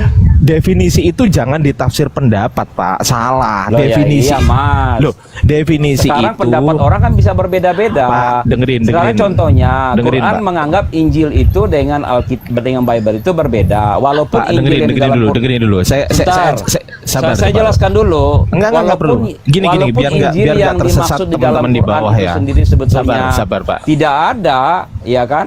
Ya betul nggak? Sekarang Injil yang Pak, dimaksud dalam Quran itu yang mana? Sebentar, sebetulnya? saya luruskan yang tadi. Saya luruskan yang tadi. Biar Ya, teman-teman lanjut. di bawah nggak tersesat.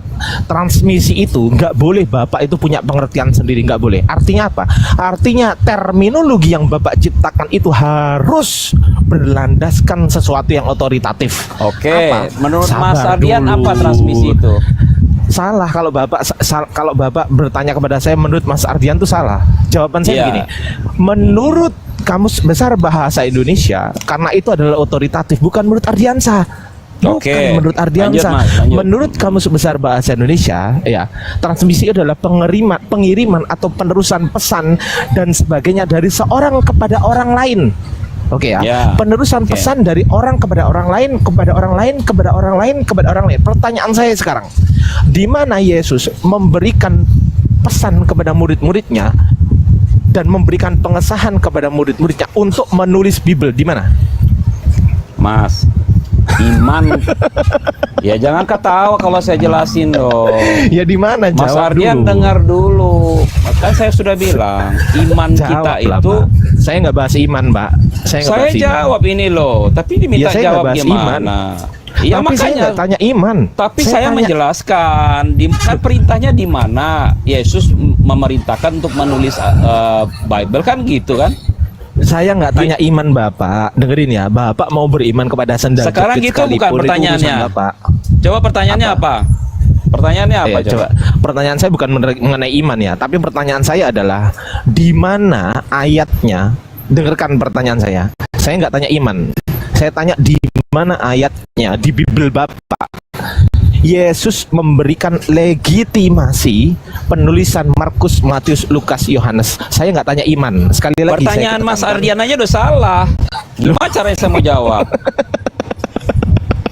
Mas Ardian minta legitimasi Yesus atas penulisan Matius, Markus, Lukas, Yohanes kan gitu kan? Iya, iya. Ada nggak Iya kan? legitimasi? Ada nggak? Mas Ardian, makanya diam dulu kalau saya jelaskan. Iya, Kalau silakan. kita bersaut-sautan begini saya nggak bisa dengar soalnya. Iya, Nanti silakan. kemute lagi nih saya nih. Oh, aman, supaya aman. supaya kita bisa jelas gitu loh. Di mana Iya. pertanyaan Mas Ardian tuh buat saya cukup jelas loh. Iya, Di cukup mana jelas. di dalam ayat di Alkitab Yesus memerintahkan untuk menuliskan kitab Matius, Markus, Lukas, Yohanes kan itu kan?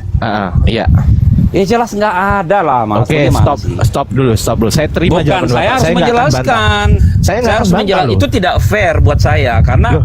Mas Ardian bertanya lalu saya tidak boleh menjelaskan kenapa. Ya kan saya begitu. tanggapi dulu dong. Gantian Bapak Oke, tadi katanya ya mau udah, nanggepi. lanjut, Saya nggak lanjut. boleh nanggepin gimana sih? Ya, Tadi saya lanjut. Tadi saya jawab, Bapak nanggepin. Gantian. Sekarang Bapak jawab, saya nanggepin. Kan gitu. Oke, Bapak lanjut. sudah mengakui bahwasanya tidak pernah ada legitimasi dari Yesus mengenai penulisan kitab. Ini saya tanggepin dulu, jangan dipotong dulu ya Pak ya. Tidak pernah ada legitimasi. Legitimasi itu apa sih teman-teman? Kan gitu kan. Legitimasi itu adalah pengesahan. Ingat ya, saya garis bawahi lagi. Apa legitimasi itu? Legitimasi adalah pengesahan. Pengesahan apa? Pengesahan dari Yesus mengenai penulisan kitab Markus, Matius, Lukas, Yohanes. Atau legalitas. Legal atau enggak? Legal itu artinya sah ya. Legal itu artinya sah. Sah atau tidak menurut Yesus. Kan gitu kan. Ternyata Bapak sendiri yang bilang kepada kami bahwasanya kitab Matius, Markus, Lukas, Yohanes tidak pernah mendapatkan pengesahan dari Yesus. Artinya kitab ini adalah ilegal menurut Yesus. Lanjut. Nah, itu yang framing, ya kan? Lu kok framing Mas, lu? loh, sekarang ini loh, Mas. Lu Bapak sendiri yang bilang. Mas Ardian, coba Mas Ardian pahami. Bapak Ini sendiri yang pernyataan bilang. berbahaya menurut saya, Mas Ardian. Coba pahami ini. Coba ada nggak? Kitab Ada nggak Bible yang yang bisa Mas bantu bilang saya? tadi Injil dengan Bible berbeda. Kitab Bible yang Mas perdebatkan lalu Mas bilang tidak legitimate itu dianut oleh jutaan orang loh, Mas. Oh, saya nggak peduli. Terus kenapa? Saya kan Loh, iya, saya kan makanya diskusi. Saya kan diskusi, Pak. Bukan. Makanya Mas bilang ada legitimasinya nggak? Ya, nggak Kitab ada memang, itu kan? dilegitimasi oleh pemerintah loh, oleh dunia loh. Itu dilegitimasi. Di Indonesia itu otoritas tertinggi. Sebentar. Otoritas Tadi tertinggi kekristenan apa? Tadi Mas Ardian Oh ya udah, silakan. minta saya mendengarkan. Saya Ya, dengarkan. silakan. Sekarang saya bicara, Mas Ardian nggak mau udah, dengar. ya udah. Itu bukan Ya, diskusi gantian, namanya. oke. Ya udah. Ya kan? Silakan, Pak, Gantian dong silakan. kita. Saya harus Ya. menjelaskan. Ini tindakan berbahaya soalnya, Mas. Bible itu bukan kitab yang nggak dilegitimasi loh. Bible itu kitabnya dilegitimasi karena dianut dan diimani oleh banyak orang di muka bumi ini. Lalu kita hanya membahas di dalam sebuah komal.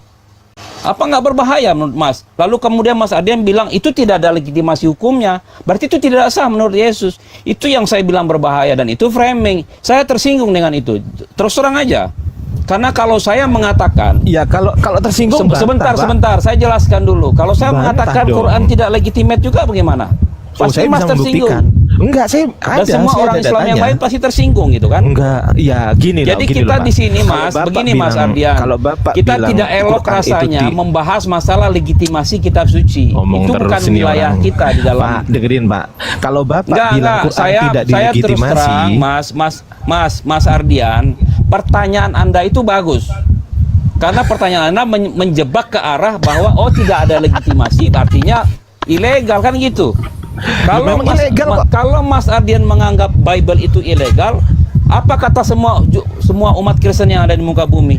ilegal menurut Kira-kira siapa? mereka mendengar ini mereka marah nggak? Ilegal menurut siapa, Pak? Ilegal menurut siapa? Loh, kan Mas Ardian tadi mengatakan sendiri, Ya, berarti itu ilegal menurut Enggak, Mas yang mengatakan itu ilegal kan? Iya, saya bilang ilegal. Tapi tadi saya bilang apa? Tadi saya bilang ilegal menurut siapa? Tadi. Ilegal menurut siapa? Iya, ilegal menurut siapa? Kan Mas Ardian tadi yang ngomong, berarti kitab Nah, Bapak makanya itu Bapak nggak ilegal. dengar. Kan Bapak nggak gitu. dengar. Saya ulangi biar Bapak dengar ya. Kitab Bapak itu adalah kitab yang ilegal menurut Yesus. Saya garis bawahi lagi. Itu yang saya bilang, Mas. Itu penyesatan. Kok bisa? Itu penyesatan. Kenapa? Karena saya bilang kitab itu diimani banyak orang. Kitab itu tidak hanya diimani oleh saya pribadi loh, Mas. Jadi nggak boleh bicara seperti itu, ilegal itu. Ilegal menurut Kalau Yesus. menurut Buktinya, apalagi Mas Ardian Bapak tidak bisa membuktikan kepada saya. Sebentar dong. Enggak, Apalagi Bapak nggak Mas bisa Ardian membuktikan. Bapak mengkonfrontasi sudah framing antara kepada saya. Yesus dengan Nggak bisa. dengan Bible itu tuh. Sabar. Bapak sudah memframing saya soalnya. Saya harus luruskan gitu loh. Jadi gini, Pak. Jadi saya luruskan dulu ya, Pak ya. Jadi gini. Kitab itu Bapak sendiri yang bilang bahwasanya tidak pernah mendapatkan legitimasi dari Yesus. Oh, tidak ada, tidak pernah. Nah, ya sudah, berarti ilegal. Selesai kan? Kalau mendapatkan legitimasi dari Yesus berarti legal. Kan gitu. Kok Bapak bilang tersinggung? Kalau Bapak bilang tersinggung, artinya Bapak nggak mampu membantah narasi saya. Nggak mampu Bapak itu, gitu loh. Kalau Bapak bilang Quran itu tidak dilegitimasi oleh Nabi Muhammad, buktikan. Saya juga akan buktikan bahwasanya Quran itu adalah dilegitimasi oleh Nabi Muhammad. Legal menurut Nabi Muhammad. Karena Nabi Muhammad adalah sang penyampai Al-Quran itu. Begitu Bapak. Jadi Bapak nggak perlu tersinggung. Kalau bisa bantah pernyataan saya. Kalau nggak bisa ya jangan tersinggung lah. Kan kita diskusi. Ya bantah pakai data ilmiah gitu loh Pak. Yang ilmiah gitu loh. Bang, coba sebutkan legalnya di mana Al-Quran. Gimana? Gimana? Pak Lukas diem. Apa? Pak Indra ya? Enggak. Tadi saya dengan Bang Zul itu tadi diskusinya enak banget. Iya, Walaupun sebetulnya tensinya juga cukup tinggi, tapi kita masih bisa menjaga harkat martabat kita gitu loh. Karena kita saling menghormati. Saya menghormati beliau menghormati saya. Walaupun ada pernyataan-pernyataan tajam, tapi saya bisa terima gitu. Tapi kalau Mas Ardian ini menggiring opininya. Makanya Mas Ardian mencoba menjelaskan. Sabar. kitab yang saya imani sebentar dulu Mas. Yang bilang Mas Ardian kitab mencoba Markus, Matius, menegaskan Lukas, Yohanes kitab yang tadi saya imani tidak dilegitimasi oleh Yesus. Siapa tadi yang bilang gitu? Kan tidak Bapak ada kan yang masalah bilang. legitimasi dalam penulisan kitab suci itu loh Mas. Loh, ya sudah, Sekarang berarti kalau saya benar. tanya balik, Berarti gimana benar. legitimasinya Nggak legal. penulisan Quran? Ada, nanti saya jawab dulu pertanyaan saya. Ya tapi itu kan ada. cuman itu kan sesuatu yang diwahyukan. Kalau menurut kami iman Kristen, kitab suci kami itu Oke, Bible. saya gitu. jawab. Itu Saya sesuatu jawab, yang Pak, saya diwahyukan jawab. juga buat Saya kami. jawab. Saya Gitu loh, jawab, Mas. saya jawab, Jadi saya jawab ya. Jadi Saya jawab enggak. pertanyaan Begini Bapak. Mas, Udah Mas diem Ardian. dulu. Mas Ardian Bapak diem dulu, saya jawab. Di mana Quran dilegitimasi oleh Nabi Muhammad? Saya jawab ya, saya jawab Pak, saya jawab. Ketika Al-Quran disampaikan kepada Nabi Muhammad Sallallahu Alaihi Wasallam dari Allah Subhanahu Wa Taala melalui malaikat Jibril, kemudian dihafalkan oleh Nabi Muhammad. Setelah dihafalkan oleh Nabi Muhammad, kemudian kemudian Nabi Muhammad memanggil para sahabatnya, wahai sahabatku, tuliskanlah ayat ini, tuliskanlah ayat ini, tuliskanlah ayat ini. Setelah ditulis oleh para sahabat, kemudian diverifikasi oleh Nabi Muhammad. Gimana cara verifikasinya? Begini. Setelah ditulis, kemudian begini. Coba baca lagi, wahai Zaid bin Sabit, yang nulis Zaid bin Sabit dan 65 orang. Wahai Zaid bin Sabit, tuliskanlah. Setelah ditulis, kemudian dibacakan ulang di depan Nabi. Setelah dibacakan ulang, oh ya benar, itu ada legitimasi Nabi Muhammad melegitimasi penulisan Al-Quran. Sekarang jawab pertanyaan saya. Bapak tadi sudah bilang. Makanya Bapak saya bilang tadi, Mas Ardian. sabar dulu, saya belum selesai. Mas Ardian Pak. menyamakan sudut pandang Islam ke dalam Kristen. Itu yang jadinya Loh, nggak ya sudah. sama. Loh, ya enggak, Nabi Muhammad ketika memerintahkan itu kepada sahabatnya, beliau masih ada. Lah Yesus ketika kesaksian para rasul, para murid itu dituliskan, beliau kan sudah nggak ada gitu loh. Bagaimana cara melegitimasinya? Berarti kitab itu nggak legal menurut Nah Yesus. itu yang saya bilang bahaya Mas. Nggak Loh, boleh kok bilang bahaya? legal Loh, atau gitu kan tidak nyatanya legal. gitu kok. Ini bukan masalah legalitas Mas Ardian. Loh, kan Saya bilang sekali lagi, bahkan banyak orang yang tersinggung dengan pernyataan Oh, ini nggak apa-apa. bahwa Anda Kalau ada mengatakan pendeta yang Bible itu tersinggung. tidak legal gitu loh. Oke, kalau Ini ada bukan pendeta masalah yang legal atau tersinggung, Pak. tidak. Ya, oke, Ini dengerin masalah ya, Pak. ini masalah keimanan, Mas saya bilang. Ya. Masalah keimanan itu bukan ditanya lagi legal atau tidaknya. Kalau legal atau tidak kayak Bapak Ahmad, ini nggak ngerti, kayak Bapak ini ini. aja contohnya. Kayak Ahmadiyah itu kan tidak legal menurut Islam. Tapi menurut mereka Nggak usah legal. bahas. Oh, urusan saya nggak ngurusi Ahmadiyah, Pak. Saya nggak Ya ngurusi justru Pak. itu, ini masalah legalitas kan. Mas sudah merembet kepada legalitas agama. Kalau Mas menyatakan legal atau itu. tidak, itu yang berbahaya menurut. Ahmadiyah itu bukan kitab suci, Pak. Ahmadiyah itu organisasi. Itu Iya, urusan nggak ada lain. masalah dengan itu, Mas. Mereka diem juga diem dulu. Bapak ini nggak ngerti loh. Bapak Maksud saya gini loh. Maksud saya diem dulu, kita Pak. Diem dulu. Enggak, maksud saya Ahmadiyah kita itu- jangan membahas masalah Diem dulu, Pak. Diem dulu. itu akan banyak orang Ahmadiyah, tersinggung dengan diem masalah dulu, Pak. Ya nggak apa-apa. Kalau ada pendeta yang tersinggung dengan saya, dengerin ya, Pak ya. Saya siap nih 1 kali 24 jam berdebat dengan pendeta tersebut, Pak. Justru itu Nggak yang apa-apa. saya tidak mau, Mas Ardian. Loh, kalau nggak mau ya sudah, agama berarti ya ini memang bukan begitu. untuk diperdebatkan. Agama ini untuk kita jalankan, kita imani. Sebelum nanti terjadi itu, Ka- Bang Lukas, saya masuk sedikit. Ya, Kan silakan. itu ya, Saya ya kan? masuk dulu. Jadi Silakan. janganlah Clear kita dulu, bahas supaya Silakan, tenang Ustaz. dulu, Lukas. Dengarkan, Abangku. Ya, Kok teman-teman tantrum semuanya, Mbak Lukas dengan perhatikan. saya ini. Ya. Tujuan Saya manusia sebetulnya itu jujur beragama. Mas Ardian. Dengarkan Saya dulu, Bang respect dengan Mas Lukas. Ardian sebetulnya karena Siap-siap, sebentar Bang saya Lukas. jelaskan dulu, Pak. Saya sangat tenangkan dirinya, Bang Lukas, tenangkan. Biar nggak posisinya tiktokan nggak juntrung arahnya, nggak ketahuan. Jadi kita yang mau dengerin tuh di Komal ini nggak ada yang bisa kita ambil gitu loh. Tujuan manusia beragama itu untuk mengendalikan diri, bukan untuk mengendalikan orang lain. Karena di lingkungan para pendusta, orang jujur penjahatnya. Ingat Bang Lukas, dikasih tahu yang benar kok marah, dikasih tahu kok ngeyel, dikasih tahu tentang kebenaran kok dibilangnya sok menggurui. Saya nggak Ini marah, kalimatnya, Mas. dengarkan Saya dulu, nggak marah. Dengarkan dulu. Bukan, Saat kita menyampaikan kebenaran, pasti ada dua reaksi yang berbeda.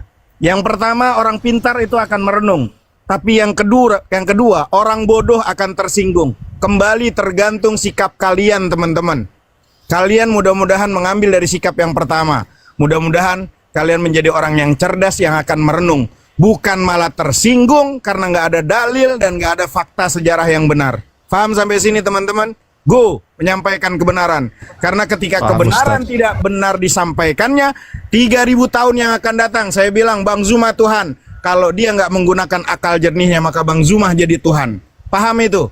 Sama, tarik 2000 tahun kemari. Tiba-tiba ada manusia ditusuknya, ditombaknya, tiba-tiba bangkit dia dari kubur. Kita harus bilang Tuhan gitu. Ini harus disampaikan. Mau 1000 sejuta orang tersinggung, berarti kalian tidak menggunakan akal kalian. Paham sampai sini teman-teman? Lanjut yang lainnya. Mantap. Mungkin guru kami, makasih loh Ustaz Hanafi, mohon maaf ya. Sebentar, Bang Zuma, Gurunda. Saya boleh klarifikasi nggak? Sebentar. Saya sapa dulu ya, Gurunda. Monitor Gurunda. Gurunda Zuma. Gurunda. Ya, silakan Pak Lukas. Iya, saya klarifikasi Bang Hanafi, saya tidak marah. Saya hanya tersinggung dengan pernyataan legitimasi kitab suci itu saja. Itu tandanya Negara kalau ini Anda tersinggung karena Anda nggak mampu. bukan masalah Kalau Anda mampu atau secara tidak. apologet Kristen, Anda sampaikan kebenaran, bukan malah tersinggung. Jangan Nah, ini- tersinggung. Kalau Anda mampu punya ilmu, Saya Anda tidak- sampaikan, jangan tersinggung. Saya tersinggung. Itu tugas kalian Kristen yang Anda ngaku pinter, mampu membaca kitab suci dengan original teks, tugas Anda, bukan kami. Inilah namanya debat lintas agama. Di Kalau sini cuma saya pengen nggak ngopi merasa dengan berdebat secara lintas rahasia, ngapain agama. Di TikTok turun saja kalau nggak mampu. Buat Sebentar, apa bernarasi untuk membuat orang lain Bang bodoh? Hanafi. Itu maksudnya. Kalau kayak gini udah nggak nyaman jadinya kan. Kita Kalau kan nggak nyaman kita turun, kan nggak mampu menjawab turun. Jangan kita kan dibilang mau kami diskusi, framing. masa iya kita mau diskusi. Tadi saya diajak Kalau nggak diskusi nyaman, sama turun Bang. aja, Kalau nggak nggak apa-apa, Pak. mampu, Turun jangan aja, bilang Pak. kami Kalau nggak nyaman, framing. Pak. Kami menyampaikan Bukan, kebenaran. saya harus menjelaskan Gitu gitu loh. loh. Saya Nggak harus usah, nggak menjelaskan. usah. Turun aja, Apa nggak saya apa-apa, Pak. nggak punya hak jawab? Saya tanya Nggak dulu usah, deh. nggak usah. Anda menjawab, Masalahnya ada Anda bilang tersinggungan. kami framing, kami menyampaikan kebenaran, kawan. Kalau Anda Makanya saya mampu boleh menjawab nggak? menjelaskan dengan kebenaran itu, jangan tersinggung. Anda mengaku tersinggung karena Anda nggak mampu menjawab itu. Nah, Jangan bilang kami framing gitu Sekarang loh. gini Mas Hanafi, saya jawab ya. Saya boleh tanggapi nggak ini? Anda mau menanggapi atau mau menjawab? Saya mau menanggapi ini. Anda Saya bilang menanggapi. tersinggung. Saya Kalau menjelaskan. Anda tersinggung, ingat kalimat saya. Ketika orang menyampaikan kebenaran, pasti ada dua reaksi yang berbeda. Orang cerdas akan merenung dengan kebenaran itu, tapi kalau orang bodoh akan tersinggung. Paham? Ini saya yang bicara. Lanjut. Ya, mantap. Saya Ustaz tanggapi Hanafi. ya. Nggak Saya usah tanggapi ya, ditanggapi, boleh Pak. ya. Nggak usah Pak. Nggak usah ditanggapi Pak. Cukup Pak. Jadi tadi Bapak sudah muter-muter ya kan. Kita di sini adalah diskusi Pak. Kalau memang pernyataan saya ini gini Pak ya. Kalau memang pernyataan saya ini salah gitu kan. Salah secara data, kan harus by data tuh Pak, biar nggak timbul fitnah kan begitu kan. Kalau saya fitnah, saya bisa dilaporkan Pak. Boleh. Saya menunggu siapapun yang mau melaporkan saya terkait hal Saya ini nggak legitimasi boleh kitab menanggapi, suci. tapi saya harus Sabar dulu. mendengarkan gimana caranya. Sabar dulu coba. Pak, sabar dulu Pak. Ya. Jadi kita di sini diskusi. Kalau memang yang saya sampaikan ini fitnah, silahkan tuntut saya. Tapi kalau yang memang saya sampaikan ini benar, maka Anda harus merenung Pak, bukan tersinggung Pak. Harus merenung, bukan tersinggung. Jangan seperti anak kecil ketika disampaikan nggak bisa bantah tersinggung. Disampaikan nggak bisa bantah tersinggung. Saya tersinggung Bang Ardi dengan loh, itu kenyataannya. Bahkan Anda sendiri yang bilang bahwasanya kitab Anda Matius, Markus, Lukas, Yohanes tidak pernah dilegitimasi Yesus. Anda sendiri yang bilang. Anda sendiri yang mengiyakan. Artinya apa? Legitimasi kan artinya legal atau tidak, kan begitu kan? Mendapatkan pengesahan atau tidak. Lah kalau kenyataannya memang nggak pernah, ya berarti nggak legal menurut Yesus, selesai. Kenapa kok jadi tersinggung? Katanya saya menggiring, katanya begini, katanya begitu. Lu kenyataannya memang gitu kok. Ya kalau ada yang bisa bantah saya, bantah pakai data kan gitu. Itu namanya diskusi Pak, bukan tersinggung. Kecil itu namanya tersinggung ya. Teman tolong di follow akun saya ya. Teman-teman di bawah 3.200. Saya masuk. Saya tanggapi ya. Nih, promosi, Boleh saya tanggapi promosi. ini? Promosi dulu sebentar, promosi dulu. Promosi dulu, di follow yang belum follow teman-teman. Thank you. Dan juga Boleh? ada ustadz-ustadz Saya saya di tanggapi? atas.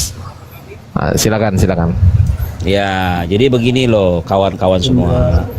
Kita ini kan diskusi tadi yang dikatakan diskusi lintas agama. Saya masuk tiba-tiba saya diajak diskusi sama Bang Zul. Kan gitu pertamanya ya kan. Lalu kemudian Mas Ardian, Bang Zul sebetulnya sudah menanyakan itu ke saya.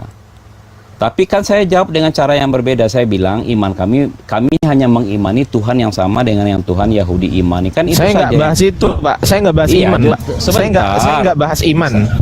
Iya, Ya, buat sebentar apa saya jelaskan dulu, mendengarkan Mas. sesuatu yang nggak nyambung? Lo nggak gini. Bukan, ini saya orang- jelaskan saya- runutannya dong. Nggak usah, Pak. Nggak usah. Saya nggak butuh, Pak. Jadi telinga saya tidak saya peruntukkan untuk mendengar penjelasan yang nggak saya tanyakan. Itu, Pak. Jadi telinga saya ini saya peruntukkan hanya untuk pertanyaan yang saya tanyakan aja. Jadi Bapak kalau nggak mampu menjawab pertanyaan saya, selesai. Ya sudah, nggak usah menjelaskan kemana-mana. Gitu loh, Pak. Karena waktu saya ini adalah waktu saya ini daripada saya buat sebentar, Bang Indra. Sebentar, Bang. Waktu saya daripada untuk mendengarkan Bang Lukas menanggapi sesuatu hal yang nggak saya tanyakan, ya ngapain gitu loh. Ya terus Ngapain? buat apa kita diskusi tadi? Loh, Kalau justru ujungnya kayak Bapak yang- begini. Loh, justru Bapak kan yang nggak bisa diskusi. Buktinya saya ajak diskusi, Bapak bilang begini. Bapak bilang tersinggung. Itu namanya bukan diskusi, Pak. Kalau tersinggung, Pak. Bukan, Mas. Makanya saya boleh Gimana menjelaskan nggak? Saya jelaskan boleh nggak ini? Jelaskan Mendingan apa? jelaskan dengan secara tertutup aja, Pak. Kan tadi Bapak katanya pengen tertutup. Karena kalau umpama terbuka di sini banyak yang tersinggung katanya. Karena seakan-akan Nah, di sini tuh. banyak orang on. Saran saya adakan tempat di mana tertutup aja, kan Bapak bilang tadi udah kayak gitu dengan Bang Zuma. Iya. Ya udahlah kalau Ya, gitu. kalau ya. Bapak nggak mampu menjelaskan kebenaran itu turun, bukan malah Iya, bilang turun aja, Pak. tersinggung. Gitu loh. Oke Betul. lah. Itu saran saya. Udah turun Makin aja, babak Pak. belur nanti Ah. Bapak kalau nggak ada ilmu di sini. Nah, bagus. Aku nggak nurunkan, teman-teman. Bagus. Gitu ya. Iya, kalau nggak ada ilmu makin babak belur di sini. Ya, saya sedikit sebelum kembali ke host ya. Sebentar, Bang Indra. Saya sedikit sebelum kembali ke host ya. Teman-teman di bawah, saya tidak pernah memberikan narasi sesuatu yang berbau fitnah.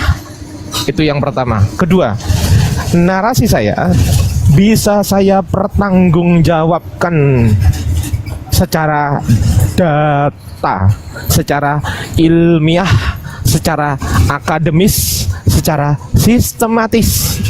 Tuh, saya bertanggung jawab atas apa yang saya katakan. Ketika ada pendeta di bawah, atau saya nggak peduli apa sebutannya, uskup kek, pastor kek, pendeta kek, yang tersinggung dengan pernyataan saya, silahkan debat saya, silahkan bantah saya. Ya, bantahnya pakai apa? Apakah pakai perasaan? Jadinya tersinggung dong kalau pakai perasaan kayak Bapak tadi. Jangan pakai perasaannya, tapi pakai data. Bantah, bahkan Bapak sendiri yang bilang bahwasanya kitab Anda tidak pernah dilegitimasi Yesus. Selesai kita. Apanya selesai? Selesai kita. Bapak nggak pernah legal menurut Yesus.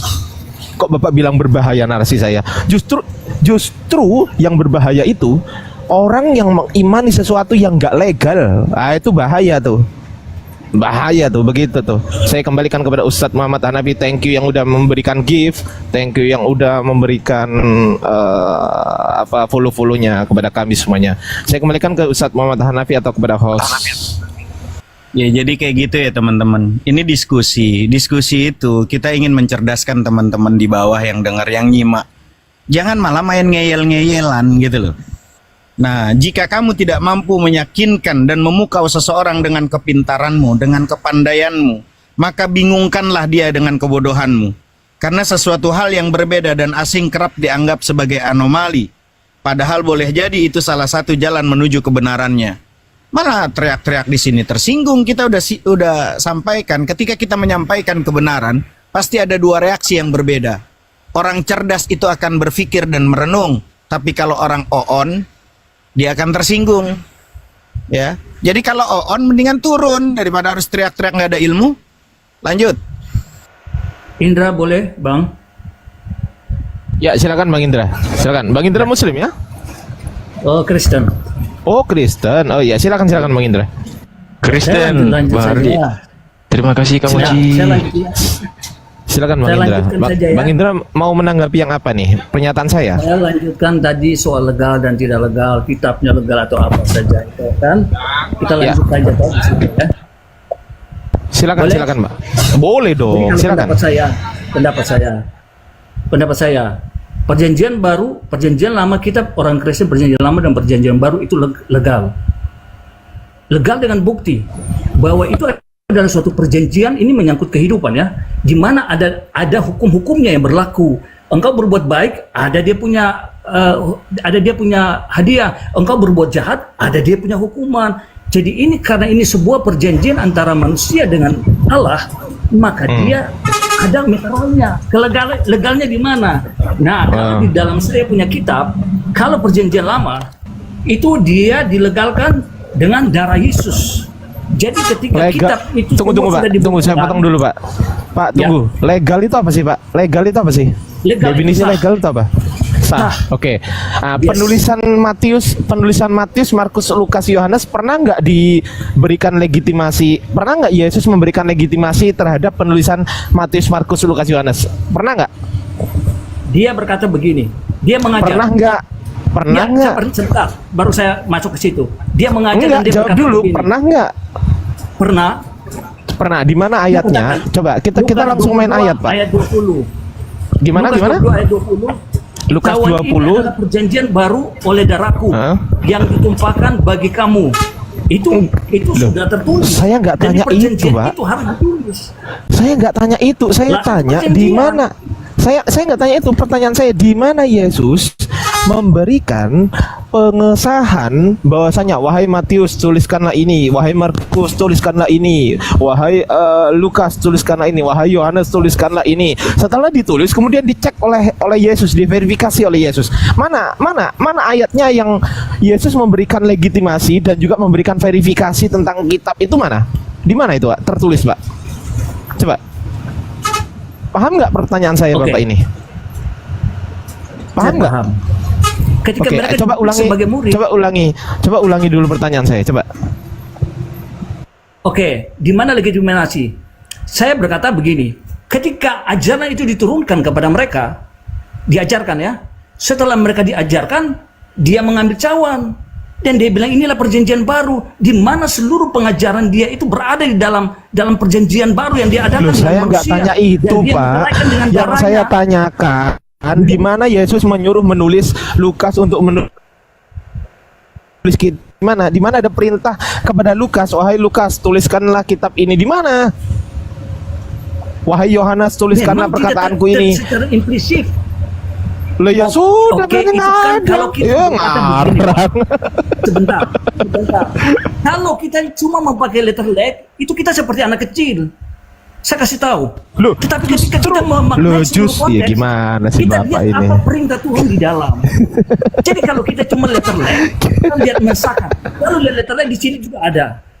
Tapi saya mau balik bertanya, di mana ada bahwa Allah menyuruh Quran ditulis? Saya kembalikan lagi seperti itu.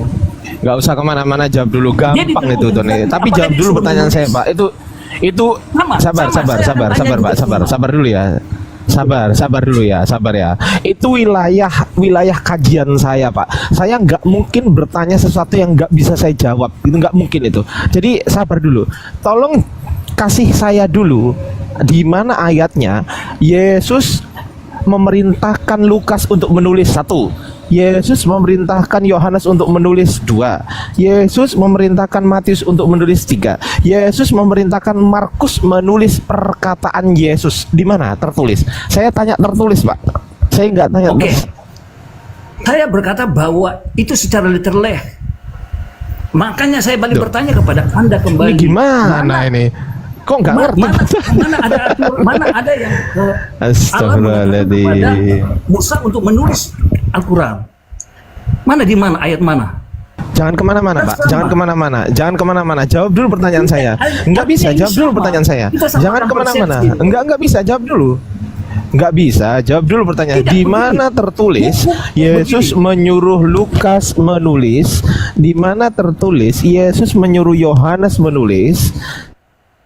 Yesus menyuruh Matius dan Markus menulis. Di mana tertulis? Saya tanya, tertulis di mana? Anda lihat, Anda memahami sesuatu itu seperti Wah, anak ini nggak bisa sekolah. diskusi Kita ini. bukan Kacau kayak. analis. Kita Kacau. orang dewasa itu adalah analis. Kalau nggak letterleg itu namanya kacau, Pak. Kacau balau, Pak. Kalau nggak letterleg, Pak. Harus tertulis, Pak. Karena kalau nggak tertulis itu berarti nggak tahu gitu, Pak. Wah, parah Maka ini, Tuhan anak parah. kecil Yang lain dan aja lah. kita mengat- Oh ya sudah, Ya, ya Anda sudah, ya sendiri sudah. tidak Yang bisa lain aja, menjawab yang lain. bahwa Al-Quran Anda ditulis atau diturunkan. Gampang. Anda Enggak, kalau saya jawaban gini, Pak. Jawaban saya itu akan saya berikan kepada orang yang benar-benar tepat berdiskusi dengan saya. Oh, Kenapa? udah bisa. Salah satu syarat, sabar dulu, sabar, Pak. Apa syaratnya orang yang tepat untuk saya jawab itu? Orang yang berhak mendapat jawaban dari saya adalah orang-orang yang berhasil menjawab pertanyaan saya menggunakan data. Itu. Oh, Sementara saya Bapak pun tidak menggunakan berhasil data. menjawab pertanyaan saya. Oh, nggak bisa. Bapak nggak menjawab pertanyaan saya. Berarti Bapak gagal. Dan jawaban Jadi ini makanya adalah jawaban perjanjian saya baru terlalu oleh mahal daratmu. untuk Bapak. Loh, ini mahal loh, ini mahal perjanjian loh. Bukan tulisan prosa. Lanjut yang lain. Bukan prosa, bukan buku biasa. Gurunda Zuma, itu tidak monitor sama. Gurunda. Ini perjanjian. Mana yang lebih tinggi perjanjian dengan penulisan biasa? Perjanjian Ustaz loh. Hanafi, Bang Handi, Satarif, udah Dan gantian. di situ Aku saya males. melihat kelemahan kalian. Karena perjanjian. Iya. Tidak ada Host, hukum ditulis. ngomong host. Perjanjian. Siap, Turun siap, tangan. Ardi, siap. Nah itu kalian Gimana kalah Pak di Indra? situ. Gimana? Nah, sebuah kitab tanpa perjanjian, tanpa hukum, itu bukan sebuah buku, itu buku biasa. Makanya harus dia ada perjanjian dulu. Perjanjian apa, Pak? Ya, perjanjian antara Allah dengan manusia. Tuhan berkata, ketika perjanjian lama itu dimeteraikan dengan darah. Dan ketika hukum sudah diberikan, Taurat sudah dituliskan oleh Musa, itu ada dalam buku, dalam kitab Keluaran loh. Nanti saya kasih ini ada. Nah, di situ Keluaran 24 ayat 8. Kemudian Musa mengambil darah itu dan menyiramkannya pada bangsa itu serta berkata, inilah darah perjanjian diadakan Tuhan dengan kamu berdasarkan segala firman ini. Jadi segala sesuatu itu sah loh. Bahkan diperjanjikan dengan darah. Nah, ketika kemudian datanglah perjanjian yang baru, seperti yang dikatakan oleh Yeremia, ketika bangsa itu sudah mengingkari perjanjian Allah, maka Allah memperbaharui lagi. Dia bilang sesungguhnya akan datang di dalam Yeremia 31 sampai 33. Sesungguhnya akan datang waktunya, demikian firman Tuhan. Aku akan mengadakan perjanjian baru dengan kaum Israel dan kaum Yehuda. Bukan seperti perjanjian yang telah lakukan dengan nenek moyang mereka pada waktu aku memegang tangan mereka untuk membawa mereka keluar dari tanah Mesir. Perjanjian itu telah mereka ingkari. Nah, perjanjian baru yang kemudian dibaharui adalah ketika datangnya Yesus Kristus. Lalu dia berkata, cawan, ini adalah perjanjian baru oleh darahku. Sama kan? Tetapi yang tadinya darah domba-domba binatang, dia sahkan dengan darah sendiri. Jadi itulah kitab yang sesungguhnya, yang dia ajarkan, itu yang mau diajarkan kepada umat. Makanya dia berkata, makanya darah yang Ngomong dia aja, persembahkan Pak. Pak Indra ngomong aja selama 1 jam saya dengerin. Nah itu seperti itu. Nah setelah itu makanya dia bilang, inilah cawan ini. Cawan ini adalah darah perjanjian baru oleh darahku yang ditumpahkan bagi kamu. Dia mati di kayu salib, itulah darah perjanjiannya. Sehingga dia menyelamatkan manusia. Apa yang dikatakan juru selamat, itulah darah perjanjian itu. Kenapa orang ini? Kenapa dia? Kenapa orang ini? Orang ini bagaimana? Orang ini butuh darah. Kenapa ada darah jadi perjanjian? Kenapa? Biasanya perjanjian Kenapa, itu, Dek? biasanya Kamu perjanjian kenapa, itu Dek? kertas Dek putih Indra. bersih. Kertas putih bersih pakai materai itu baru perjanjian itu. Akta notaris ini kok Adek ini kenapa? gitu loh. Ya, Saya gejala ceritakan awalnya Gurunda. gimana? Tadi gini, tadi Bang, saya kan diskusi sama jenengan tadi siapa? Gurunda sama Pak siapa tadi namanya? Lukas. Nah, saya tanya, pernah nggak Yesus memberikan legitimasi penulisan Markus, Matius, Lukas, Yohanes? Enggak, Dia jawab, enggak gitu kan. Oke, apa Pak definisi legitimasi? Pengesahan. Oke. Pengesahan. Berarti legal dan tidak? Iya, benar. Terus saya bilang gini, oh berarti kitab Matius, Markus, Lukas, Yohanes itu tidak legal menurut Yesus ya? Marah dia, tersinggung dia. Kan wartawan lepas itu. Padahal dia sendiri yang bilang, Gurunda, dia sendiri yang bilang bahwasanya kitab Matius, Markus, Lukas, Yohanes tidak pernah mendapatkan legitimasi dari Yesus. Terus saya tambahkan bahwasanya berarti kalau nggak dapat legitimasi berarti kan nggak legal, berarti nggak legal menurut Yesus. Marah, padahal pernyataan dia sendiri, Gurunda. Lanjut. Iya. Jadi memang kan jangankan penulisnya, penulis Bible. Ya, Yesus itu untuk kemudian menyatakan mereka akan mengajarkan di luar daripada konsep yang ia ajarkan itu enggak. Contoh, hasil kesaksian daripada orang-orang yang datang kepada penulis Yohanes. Di situ dia ceritakan segala firman telah Yesus sampaikan. Berarti setelah Yesus terangkat ke langit nggak ada lagi firman. Nggak ada lagi firman. Karena segala firman yang engkau berikan telah aku sampaikan kepada mereka. Jadi karangan Lukas, Markus, Yohanes dan juga surah-surah Paulus itu semua bullshit. Bullshit. Itu hanya tulisan-tulisan orang yang tidak dikenali, yang dituliskan kemudian berdasarkan keinginan penguasa kala itu, yaitu Romawi. Nah, jadi kalau ada orang yang teriak-teriak ingin kemudian pengakuan terhadap kitabnya yang dianggap suci, itu bullshit, itu hanya mimpi, dan dia tidak akan mendapatkan hasil selain daripada kekecewaan. Apalagi kalau berhadapan dengan Bang Suma dan teman-temannya. Kira. Bang Suma, boleh? Ya, silakan. Yesus mengangkat 12 murid ada maksud. Ya, 12 murid, oke. Tapi bukan penulis Bible. Itu dulu. Dia mengajar ada maksud. Iya, Kalau betul. guru mengajar murid untuk apa? Menuliskan. Untuk Belum dia menulis tentu. semua yang guru ajarkan. Belum Jadi tidak tentu. perlu guru tidak perlu memerintahkan, kamu tulis.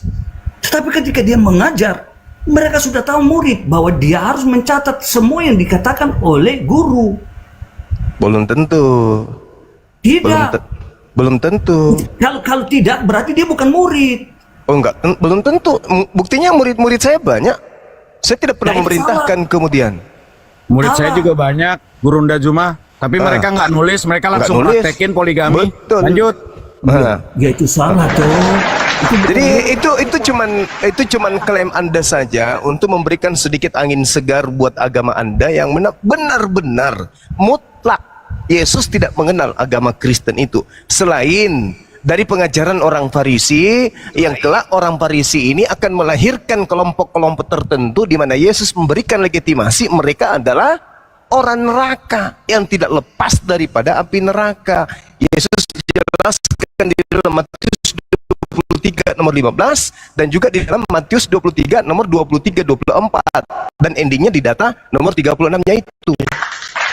Jadi nggak bisa Bang, mau seperti apapun Anda meramu kata-kata, tetap aja Kristen ini agama yang tidak diridhoi oleh pencipta alam semesta, termasuk para utusannya, termasuk Yesus. Itu poinnya. Anda salah Bang, Anda salah. Ya, Saya kalau Anda bertanya mengatakan dulu. saya salah, tunggu. Kalau Anda mengatakan saya salah, tolong Anda tunjukkan bagaimana Yesus menyatakan legitimasi jelasnya terhadap Bible saudara, khususnya perjanjian lama, perjanjian baru.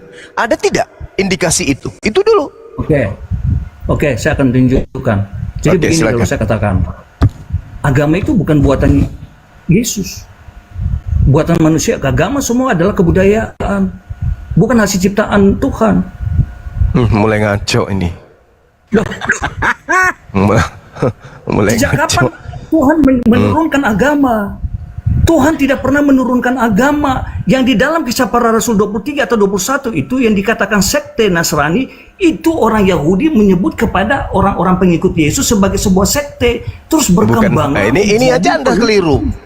Ini aja Anda keliru. Tidak pernah orang Yahudi menyebut pengikut Yesus itu dengan sebutan Nasrani, tidak pernah. Yang Yahudi sebut Nasrani atau Nasorios dalam bahasa Yunani itu pengikut Paulus. Jadi Anda jangan mencampur adukan antara ajaran Yesus dengan ajaran Paulus. Beda. Terus yang kedua, Paulus membawa dulu pengajaran apa? Yesus kan? Yesus membawa ajaranku bukan dari diriku, tapi dari Dia yang telah mengutus aku. Ajaran yang dimaksud ini, itulah yang disebut agama. Itu yang dimaksud agama, itu ajaran. Ajaran Yesus itu cakupannya apa? Ajaran Yesus cakupannya apa? Intisarinya apa? Perjanjian lama atau perjanjian baru? Intisari dari tahu. Kalau keselamatan berarti tidak sampai ke Kristen berarti.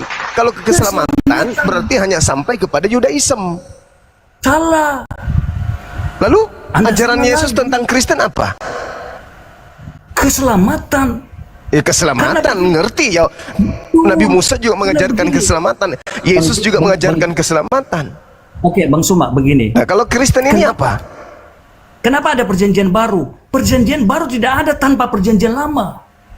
Jadi itu tidak bisa dua perjanjian Salah. itu dipisah. Ini salah lagi nih. Keliru lagi kamu itu. Tidak. Kitabmu itu, Bung, kitabmu nanti disebut perjanjian baru, perjanjian lama itu nanti di abad keempat. Oke? Tidak. Oh, siapa bilang? Coba, Yesus pernah menyentuh perjanjian baru? Pernah Yesus menyebut perjanjian baru? Lihat, Lukas 22 ayat 20. Syawal dulu. ini adalah perjanjian baru oleh darahku. Oh, itu beda. Itu beda itu enggak, bukan sampai ke situ. Dengarkan saya dulu. Adalah lebih baik kau mendengarkan karena saya lihat kami itu masih minim pengetahuan tentang agamamu sendiri. Tidak. Di dalam kitab Saya akan bawa kau dulu. masuk kepada dimensi roh. Apalagi ini? Ini saya bicara sama Popo atau apa ini? Di dalam kitabnya Yahudi Yeremia 31 nomor 31 Tuhan mengatakan, aku akan mengadakan perjanjian baru. Kamu ngerti apa perjanjian baru Tuhan? Menurut kitab Yeremia, kamu paham? Taurat, Bani Yakob. Taurat. Penghandi aja tahu. Padahal kalau dipikirin Bahandi turunan dari Jepang. Dia ngerti. Lah ente ngaku-ngaku Kristen tapi nggak paham. Taurat itulah perjanjian baru Tuhan kepada Bani Israel. Catat itu. Perjanjian lamanya adalah janji Tuhan menyelamatkan Musa dan kaumnya dari perbudakan di tanah Mesir. Itu perjanjian lama. Perjanjian barunya adalah hukum Taurat yang diterima Nabi Musa setelah beliau mengantar Bani Israel sampai ke Gunung Sinai. Begitu cara belajarnya. Jadi Yesus itu pengajar perjanjian baru. Apa perjanjian baru? Itu Taurat. Jadi kitabku itu bukan perjanjian baru. Itu apa namanya itu ya? Apa itu ya namanya? Perjanjian tambahan. Perjanjian apa itu ya? Ya pikirkanlah sendiri. Karena Yesus tidak mengenal kitabmu. Ini yang perlu Kamu kamu tidak pahami. bisa membawa saya bilang, saya bawa kau terbang sampai di surga nih. Saya akan bawa kau terbang sampai di surga. Bagaimana kamu mengantar saya sampai ke surga sementara Yesus mengutuk? Jangankan dengar. Jangankan. Dengarkan. Yesus itu mengutuk orang-orang yang beriman yang percaya kepada penyaliban. Paham? Yesus mengutuknya. Kamu baca, saudara baca Matius 23. Di situ jelas sekali dikatakan, bagaimana mungkin engkau ingin meloloskan diri kalian dari api neraka? Bagaimana mungkin? Disebabkan kamu itu membunuh, menyalib nabi-nabi mulai dari Habel sampai ke Zakaria. Engkau hanya keturunannya, betul kata Yesus.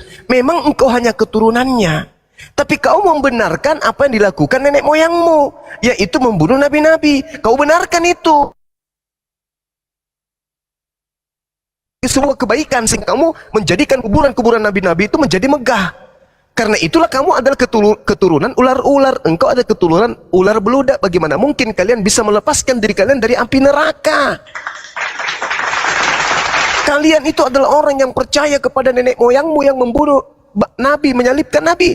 Kalau orang Yahudi yang Tuhan janjikan keselamatan, orang Yahudi yang dijanjikan ke surga, orang Yahudi yang kemudian bangsa pilihan aja oleh Yesus, mereka dikutuk sebagai ular beludak. Lalu bagaimana dengan Kristen yang percaya kepada penyaliban? Penyaliban itu menyebabkan orang Yahudi dikutuk oleh Yesus. Boleh saya menanggapi? Ayo, ya silakan.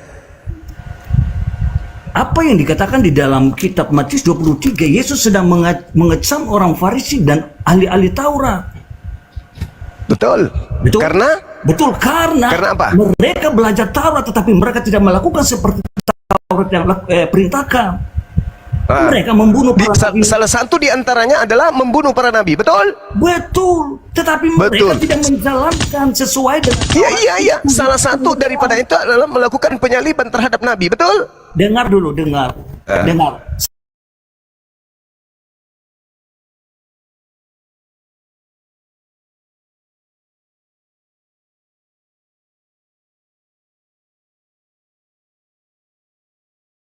Dan taat kamu diberkati dan hidup. Makanya ketika dia berkata itu, dia berkata bahwa dosa akibat dosa itu adalah kutuk. Karena mereka tidak melakukan. Loh, baca di Ulangan. Ya Baca di tahu, Ulangan. saya paham. Tapi buat apa seorang Kristen membawa kitabnya Yahudi, buat apa? Siapa? Dia adalah Tuhan dari perjanjian lama sampai perjanjian baru, dari bangsa Israel, Ngaco. dari kejadian, dari Adam dan Hawa sampai kepada nanti akhir zaman. Dia tetap Ngaco. Tuhan Ini yang orang sama. ini orang berdebat ini berpujangga atau apa ini? Gini, Bung. Orang Ya. kalau berdiplomasi itu ya menyampaikan sesuatu retorika dengan metode-metode seperti itu isinya, cakupannya, muatannya, pesannya harus sampai kepada yang mendengarkan. Bukan hanya tekanan-tekanan suara saja. Kamu kalau dalam ilmu mantik jadi murid saya, itu kuusir dari kelas. Caranya tidak kayak begitu. Bukan hanya penekanan suara yang kita butuhkan, tetapi yang kita butuhkan itu adalah muatan dari penyampaian kita. Itu yang terpenting kemudian. Tidak ada hubungannya hukum Taurat itu dengan Kristen, tak ada hubungannya.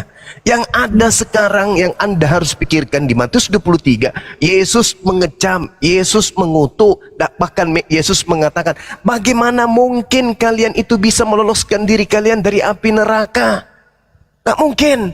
Kenapa? Karena kamu mengimani penyaliban yang dilakukan oleh nenek moyangmu terhadap orang-orang yang diutus, baik itu berupa ahli Taurat, baik itu berupa nabi yang dibunuh dan disalibkan. Nah, itu pernyataan Yesus. Dan kata Yesus, aku berkata kepadamu sesungguhnya semua ini akan ditanggung angkatan ini. Nah, lalu bagaimana dengan Kristen? Yang notabene-nya mengatakan keselamatan itu karena dosa sudah ditebus dan diambil alih oleh Yesus karena Yesus disalib di atas tiang pohon. Gimana ceritanya? Mana ada Yesus mengatakan penyaliban itu menyelamatkan? Mana ada? Penyaliban itu menyebabkan keturunan sang penyalib dikutuk dan dikatakan sebagai keturunan ular beludak yang tidak akan pernah lolos dari api neraka. Lalu bagaimana dengan Kristen coba? Endingnya di mana? Matius 7. Apa itu? Orang-orang yang percaya kepada penyaliban memanggil Yesus Tuhan. Kok bisa? Ya, karena mereka menganggap Yesus itu adalah Tuhan yang datang dengan kasihnya, mati menyerahkan nyawanya, darahnya, dagingnya untuk tembus dosa-dosa Romawi dan Yunani. Apa akibatnya? Mereka memanggil Yesus Tuhan, bernubuat, bermukjizat, mengusir setan. Karena menganggap Yesus Tuhan. Tapi endingnya apa? Diusir. Diusir kemana? Ke neraka. Mana dalilnya? Matius 13 nomor 50. Pembuat kejahatan dilemparkan kemana? Di neraka. Tahu. Nah, terus ente yang memanggil Yesus dan bermujizat pakai nama Yesus dilempar kemana? Saya dilempar ke surga. Mana ada? Karena saya bukan keberuntung. Saya tidak menyepelekan dan tidak menyangkal dia. Saya tetap ikutin dia. Lalu Kalau Anda oke, baik. Kau tadi bilang Oke, Yesus terpisah. Yesus bilang begini di Matius 5 ayat 17. Janganlah Oke. kamu menyangka bahwa aku datang untuk meniadakan hukum Taurat atau kitab para nabi. Aku datang bukan untuk meniadakannya, melainkan untuk menggenapinya. Jadi itu merupakan suatu hubungan yang tidak bisa terputus antara perjanjian lama dengan perjanjian baru. Karena perjanjian lama hanya menggambarkan, tetapi hakikatnya nanti yang ada di dalam Gak ada Kristus itulah penggenapan dari- Jangan ente bawa-bawa kitabmu dengan pengakuan Yesus, aku menggenapi, aku datang untuk menggenapi, bukan datang untuk membuat atau menulis surat-surat atau kitab-kitab. Enggak. Yang dimaksud menggenapi itu adalah mengajarkan kepada Bani Israel untuk kembali kepada hukum Taurat. Anda Intinya tahu itu arti- di situ. Anda tahu arti menggenapi. Menggenapi itu melengkapi. Menggenapi itu melakukan yang tidak bisa dilakukan. Enggak ada nyambungnya ke situ. Nubuah itu ramalan. yang didatangkan oleh penglihatan seorang nabi yang diwahyukan oleh Tuhan kepadanya. Itu namanya ramalan. Nah, ramalan ini wajib hukumnya terjadi. Oke? Jadi kan Anda sudah lihat toh bahwa Yesus menggenapi apa? Semua yang tidak bisa dilakukan. Jangan ini, jangan itu, jangan itu, jangan ini. Ada 10, jangan. Nah, di mana Yesus makan babi kalau gitu? Tidak ada, Bu. Ya, iya, makanya aku bilang. Jangan, kan tidak ada tertulis di situ bahwa jangan makan. Katanya menggenapi sesuatu. Nah, sekarang di mana Yesus makan babi? 10 hukum Taurat yang tidak bisa dilakukan oleh orang Israel dan seluruh umat manusia loh. Mulai ngaco dia. Mulai ngaco ini. Ini ada nggak kombantrin Bang Handi? Tolong kasih obat ini. Kenapa bawa bangsa lain? Berbicara hukum Taurat, kenapa bawa bangsa lain? Dan jadikan data kita dari